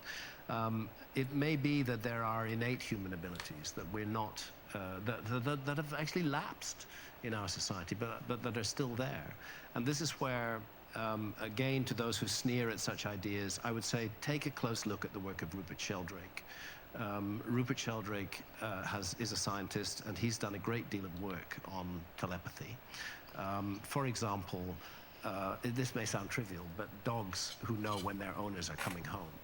Now, he did randomized trials where the owners would come home at very different times, and other issues like the scent and so on were excluded. They always knew when their owner was coming home. Not always, but at a statistically significant level. Telephone telepathy. We've all had that experience, I suspect, where the phone rings and you actually know who's on the other end of the phone. How often does a woman make a part of your body rise without even touching it? Interesting observation. This is the most... That's kind of telepathy too. Yeah. You're talking about Homo erectus. Oh yeah, Homo erectus. Yeah. My favorite type of human. What I would say is that in all my books, in the thousands of pages that I've written, I have probably written no more than 2 or 3 pages on these extraordinary possibilities and extraordinary abilities. But when archaeologists attack me, they say Hancock believes in levitation by the mind. You're in a really peculiar situation because it seems like you're unbelievably passionate about this specific, I guess, part of your life, right?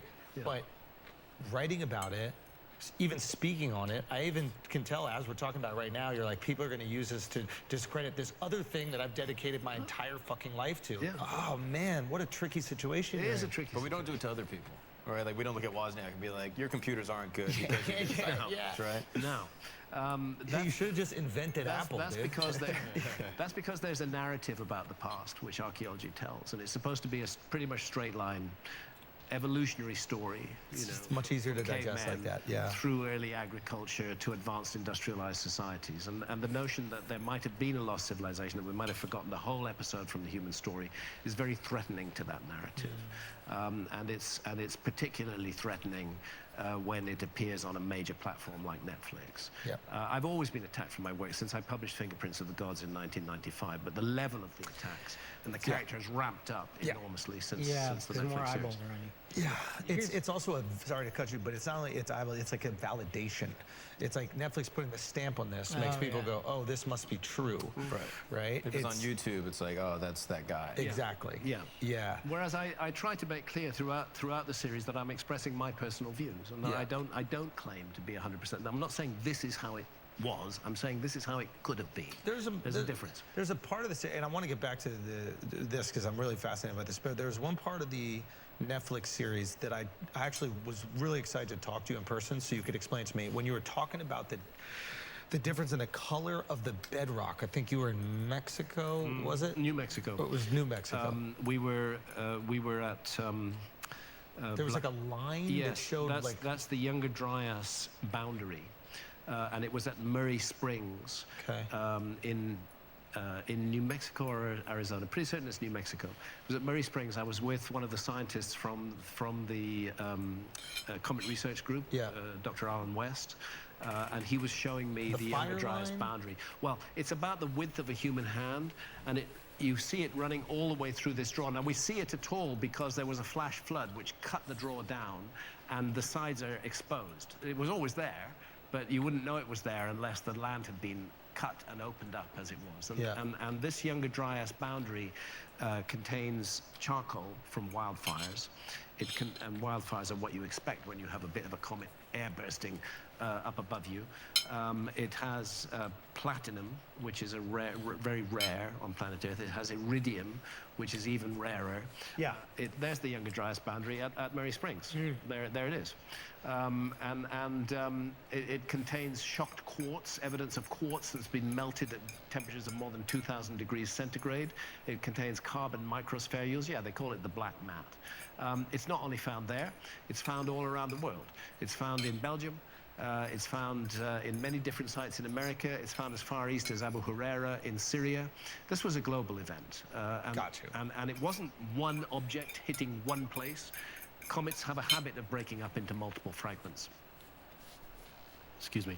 Some may be quite small, so small that they don't reach the Earth. They burn blow up in the atmosphere, sky. yeah. The most recent example we've had is the Tunguska event, June 30th, 1908. Yeah, in Russia, right? And that was in Siberia. Yeah. And it was fortunately over an uninhabited area of Siberia. They calculate that object was maybe 60 to 100 meters in diameter. Yeah. It did not reach the Earth. It blew up in the sky, therefore there's no crater, but it flattened 2,000 there, the flattened trees. 2,000 square kilometers of trees were just flattened by this. And they're flattened by air? Yes, the massive pressure releases. This thing, it's like an atomic bomb going off in the sky, a massive pressure release. Oh, so instead of the mushroom cloud going up, the mushroom cloud is pointing down at Earth. Gotcha. If this happened over any city, it would wipe out the entire population of that city. Right. And still nothing has grown ever since? I'm not sure. I think it's probably regrown. These areas regrow. The one on the right is Tunguska event, yeah. I'm not sure because I've not been to that part of Siberia. But it's interesting because it was the 30th of June, 1908, which is the peak of the meteor shower known as the Beta Taurids. The Earth has a relationship with the Taurid meteor stream. Yeah. We pass through it twice a year. And the astronomers who are working on the Younger Dryas impact hypothesis are pretty certain that the progenitor comet of the Taurid meteor stream was what caused those impacts 12,800 years ago. And we're still in relationship with it. The comet Enki is the best known bit of the Taurid meteor stream. It's about 6 kilometers in diameter, but it's a fragment of an originally much larger, maybe 100-kilometer diameter comet that broke up into multiple pieces.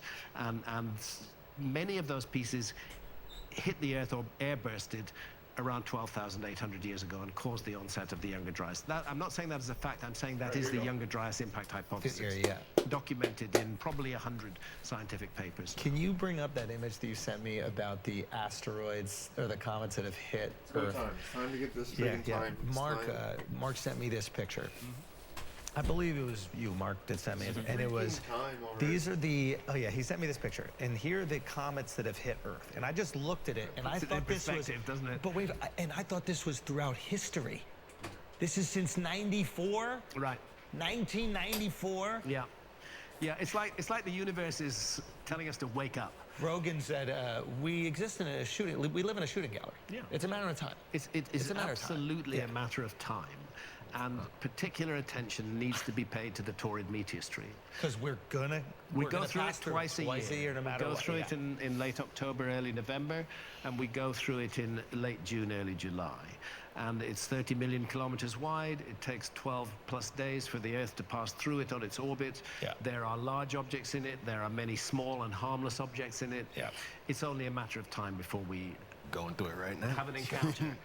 Before we have an encounter. And to clarify, some of those are actually just asteroids that explode, I guess, in the Earth's atmosphere. So it's not just... Vast majority do. Those are all, Sometimes they'll hit. Sometimes there have been recent cases of a bit of an asteroid or comet that's hit a house.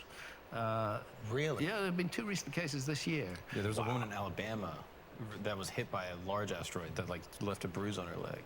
What? I'm pretty sure, yeah. They do make it to Earth sometimes. Somebody throwing it around. The vast majority are airbursts, but they shooting stars, But they do make it to Earth.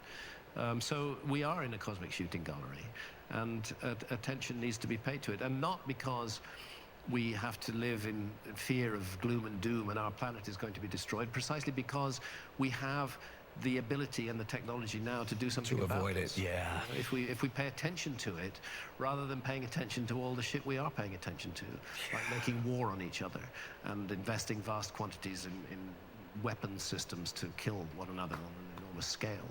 This is the human race has got its priorities wrong. We're still locked in a frame of mind, a state of consciousness that is not serving the human race anymore. It's based on scarcity. Scare. It's hatred and fear and suspicion. The media are particularly good at that. It's great because it gets audiences, but it's so unhelpful. You know, when we should be spreading love and confidence and hope. So how do we allow people to experiment with mind-altering drugs without it being abused? My concern when weed became legal was that it was going to be immediately abused, and not in terms of the quantity used, the potency of it. Like the weed now, it's not even reminiscent of weed, I feel like, right? It's like this is, if we're actually trying to get to like the natural part of it. I bought some New York edibles last night. Ow. Well, first of all, it's little pieces of chocolate, and each one contains 25 milligrams of THC. Why would you need 25? They're tiny. Well, it depends how much you use it. You know, if I use cannabis very regularly, which I sometimes do, right, and I really want to get seriously stoned, I might need 40 milligrams. Really? And I felt in need of more than 25 milligrams last night for various reasons. But you know, trying to slice that second piece up with a plastic knife wasn't very. And I think I just possibly had a little bit too much. Also, very potent. You know, apparently heat activates the THC in a different way. Is that right? Like when it's baked versus like when you smoke it? Interesting. I mean, edibles, of course, as we know, you're looking at 5 or 6 hours. Certainly, on edibles, I peak after about 2.5 hours, and I'm still in there 2 or 3 hours later. Whereas vaped, if I'm writing, I prefer to vape cannabis because I can titrate the dose. I can keep myself just at the place I want to be without falling deep into where you can't even write anymore. Yeah, where I can't write anymore. So you know, the uses there are different uses and purposes. So how do we? for it. But how do we do that with the psychedelics? First of all, you legalize everything because the hasty and careless and irresponsible use of these substances is largely happening because of the illegal regime, and there are people making money out of pushing and selling these things as drugs. The first thing to do is to make them all legal, and I think but legal for adults, not legal for children. It would be much easier to explain to our teenage son or our teenage daughter that we would like him or her to hang on until they're 21, because when you're 21, you can do whatever you like, just like everything else in our society, as long as you don't do harm to others. And as I often point out, we have multiple laws already which completely govern every issue of doing harm to others. What's bizarre about the war on drugs is that they govern what we may or may not experience in our own consciousness while doing no harm to others. I think it'd be much easier to explain to a teenager who's keen to get started, this is very serious matter. Take your time. The time will come. Your mind is a little immature at the moment. Wait until you're 21, and then it's your choice. Do you think 21? Would it be even later, maybe? I think because we allow so many other things to 21-year-olds, I think that would be a natural age to put on it. Of course, every individual varies. Some 18-year-olds are very mature mentally, some are not. It depends. But if we're going to put something on it, I would say 21 is a good age. The best example of why good advice works better than illegalization is tobacco. In the sense that tobacco has never been legal, it's never been illegal, it's never been a criminal offense that could put you in prison and ruin your reputation for life and make you unemployable to smoke a cigarette. Right. But as it happens, we have seen a huge decline in cigarette consumption, not because people are afraid of getting locked up, but because they've had good advice. Good education. And they believed it. And I think we can do that with psychedelics, but the whole thing is tainted by the war on drugs at the moment. And we need to get outside. Go out. You don't think it should be, like, off Akash's comment, you don't think it should be a little bit later when our brain is fully developed? Yes, that's perhaps it should. Okay, I'll tell my personal story. My first ever experience with psychedelics was when I was 24 years old. and that was in 1974 at the Windsor Free Festival in just outside of London, when I split a tab of acid 3 ways with a couple of friends. Had the most amazing experience ever, but I saw one of my friends had a really bad experience, and I actually didn't go back to psychedelics until I was researching the specific book in which I write about psychedelics, which is called Supernatural, and has recently been republished as Visionary. I believe strongly. How old were you then? Sorry. So 2003, so I was already 53. Wow, okay. Between the age of 24 and the age of 53, I had no psychedelic experiences at all. I also did not consume cannabis as a young adult. I was 38 when I started cannabis. Yeah, same, 38 actually. And I initially found that it was something that I would have of an evening to help me get off to sleep. But when I wrote Fingerprints of the Gods, and here my critics are going to say that's why he wrote that book. When I wrote Fingerprints of the Gods, I decided to experiment with basically smoking all day, which I switched to vaping. Interesting. It relieves the physical boredom of sitting in that chair for hours and hours every day. Yeah. And I feel it helps me loosen up connections in my mind. It doesn't work the same for everybody. I don't get dreamy or dopey or lose connection. I stay focused. So I was 53 when Santha and I went down to the Amazon and had our first ayahuasca experiences in 2003, and I was 38 when I started to become acquainted with cannabis properly. Yeah. So I don't know. The problem is people are different. I think the key thing is let's stop making it illegal. Let's stop making it a crime. Let's stop shaming people because they're interested in psychedelics and ruining their lives. And then let's see what the best system we have. But this is where we need to sit at the feet of shamans in hunter-gatherer societies and learn from them how to handle these powerful experiences, which we're not. And I feel strongly, but I'm not in a position to tell other people what to do. I can only share my advice. These medicines are not for recreational purposes. Yeah. Not the psychedelics. And can you speak? MDMA now, that's a different matter. Did you see the white supremacist that actually had like a moral revelation on a high-dose MDMA clinical trial? Oh yeah, you told me about that. Yeah, I shared it. Basically, he was in a clinical trial to study MDMA's effects on something completely unrelated to race relations. He happened to be affiliated with white nationalist groups. He was at the Unite the Right rally in Charlottesville in 2017 and had been involved throughout a long period of time, was fired from his job after his job found out that he was affiliated with these white nationalist groups. He happened to enroll in the trial, did the study, and then as he left the study, he basically elected to discontinue and said, I have to go do some work. Look up my name, you'll see my history, and you'll see why I have to leave. And then basically re-engaged with the researchers again to say, I was a white supremacist, and through this chemical that gave me dramatic empathy, I now understood why I was in such a hateful place, and I just needed love in the first place. You can ask botany questions. Like, the botany questions are going to be insane. Be on Molly to like black. I already have so many in mind. Now, obviously, not everyone has this experience, but it is interesting. You know, human beings are filled with all kinds of prejudices and all kinds of ideas about other human beings. And I think one of the great things about psychedelics is they can shake that up. They can shake it up and get us out of these fixed patterns. But the question of legalization is complicated. I'm against bureaucracies. I'm against government. I think governments are the most unhelpful things in the world today. Next perhaps to the mainstream religions. I think they're causing so much misery and chaos. If you're in government, it's in your interests to maximize. Like, how the fuck would anyone get that information? Banisteriopsis capi. That's what politicians do. Like, you know how hard it is to identify lianas down to fucking species level? And this thing spits it out immediately. Yo, Balkans, I need bits too? Oh, no worries, man. Thank you for sharing them with me, bro. Anybody running for political office were required to have a dozen sessions of ayahuasca. Yeah. That would be the prerequisite. Yeah, that's the prerequisite. You don't apply for. Exturbations to be returning to. This is the bar you have to set. You have to have a dozen sessions of ayahuasca, and then you can apply.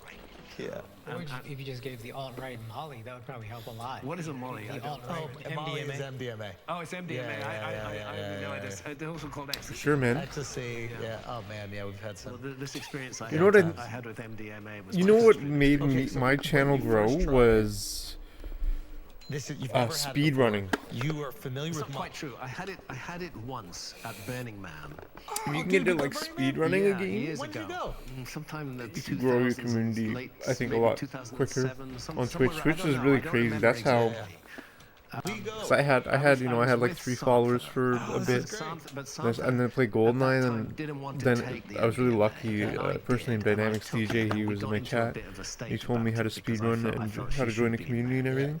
All the wrong things I was thinking, as usual. Of course. But I didn't Is there- really is- enjoy that. is there like a experience. one But this game one that you I like? I had guess more recently, now that you put the I took retro before I took the 5-MeO, was just beautiful. in your There's handle, a pill called it, and it is an ecstasy pill. So it's got MDMA, but it also probably has some like coke and some other stuff in there, whatever. no worries. But it's probably the most amazing Retro feeling gamers I've are ever had in my life. Like, are some of the most popular. It was. It If was not the at most Burning popular. Man. And we So had now a that you have third your- of it. We your- were just sharing it, and it was. your handle's don't get me wrong, retro. At Burning Man, you're already filled. You know, you've already filled with so much love and appreciation, it's and a like fabulous your experience, walls are down, and it's like everybody around you is also giving so much, so it puts you in this great giving state. But Hopefully it'll enhanced help. it, and I don't know. How long were you in the I'm state? cutting off a I mean, bit. it was several hours, but what was really interesting about it was the music that I was listening to. I don't even know if this is possible, what I'm going to explain, but let's just say. Okay. The music that I was listening to while I was in the state kind of captured the state. And when I would listen to that music afterwards, it would like trigger that emotional state for months. wow. Now it stopped, but for the next few months, just hearing the music gave me a little bit of those feelings. It wasn't. It was a fraction of what those feelings actually were, and something was happening in here. It was like Pavlovian. Like I heard that we were listening. There's this great DJ Blondish that we were listening to, and all these things kind of came together. It They're was all connected amazing. together awesome. in your mind in some way. Sort of flashback. That's really cool. Why would we seek to deny adults the right Welcome. to have these experiences? I mean, what's the sense of it? I just. What would you say cool. worst case scenario? Like if we were making the argument for worst case scenario, what would it be? I think that we have the worst case scenario right now when Which is not giving them the opportunity. yeah, not giving the The abuse or of if you take that opportunity, you're breaking a law and you're running. Like, what do you mean? risk You want to give more you've got the details? right to break down your door and ruin your reputation. That's okay the if you worst. don't. We're already in the worst case scenario. Fair. So anything can be better than that. I just don't want people to. I want people to try these things, and like it was great. Obviously, going with these guys in different times to Burning Man, and like having them experience this amazing, you know. I don't want to call it a festival or party. Yeah. Like this amazing Communal creation, communal experience, right? Taxes are It fucked, was really man. awesome. I Taxes also are know really that there's fucked. somebody who's bored out of their mind in a place that has very little opportunity, and they don't know what they're going to do with their life, and they're probably taking meth out of boredom. And I don't want them to be able to take meth. I'd maybe rather them take this other stuff. So like I know worst case scenario in that regard, not in terms of what you've obviously been through and what so many other people have been through.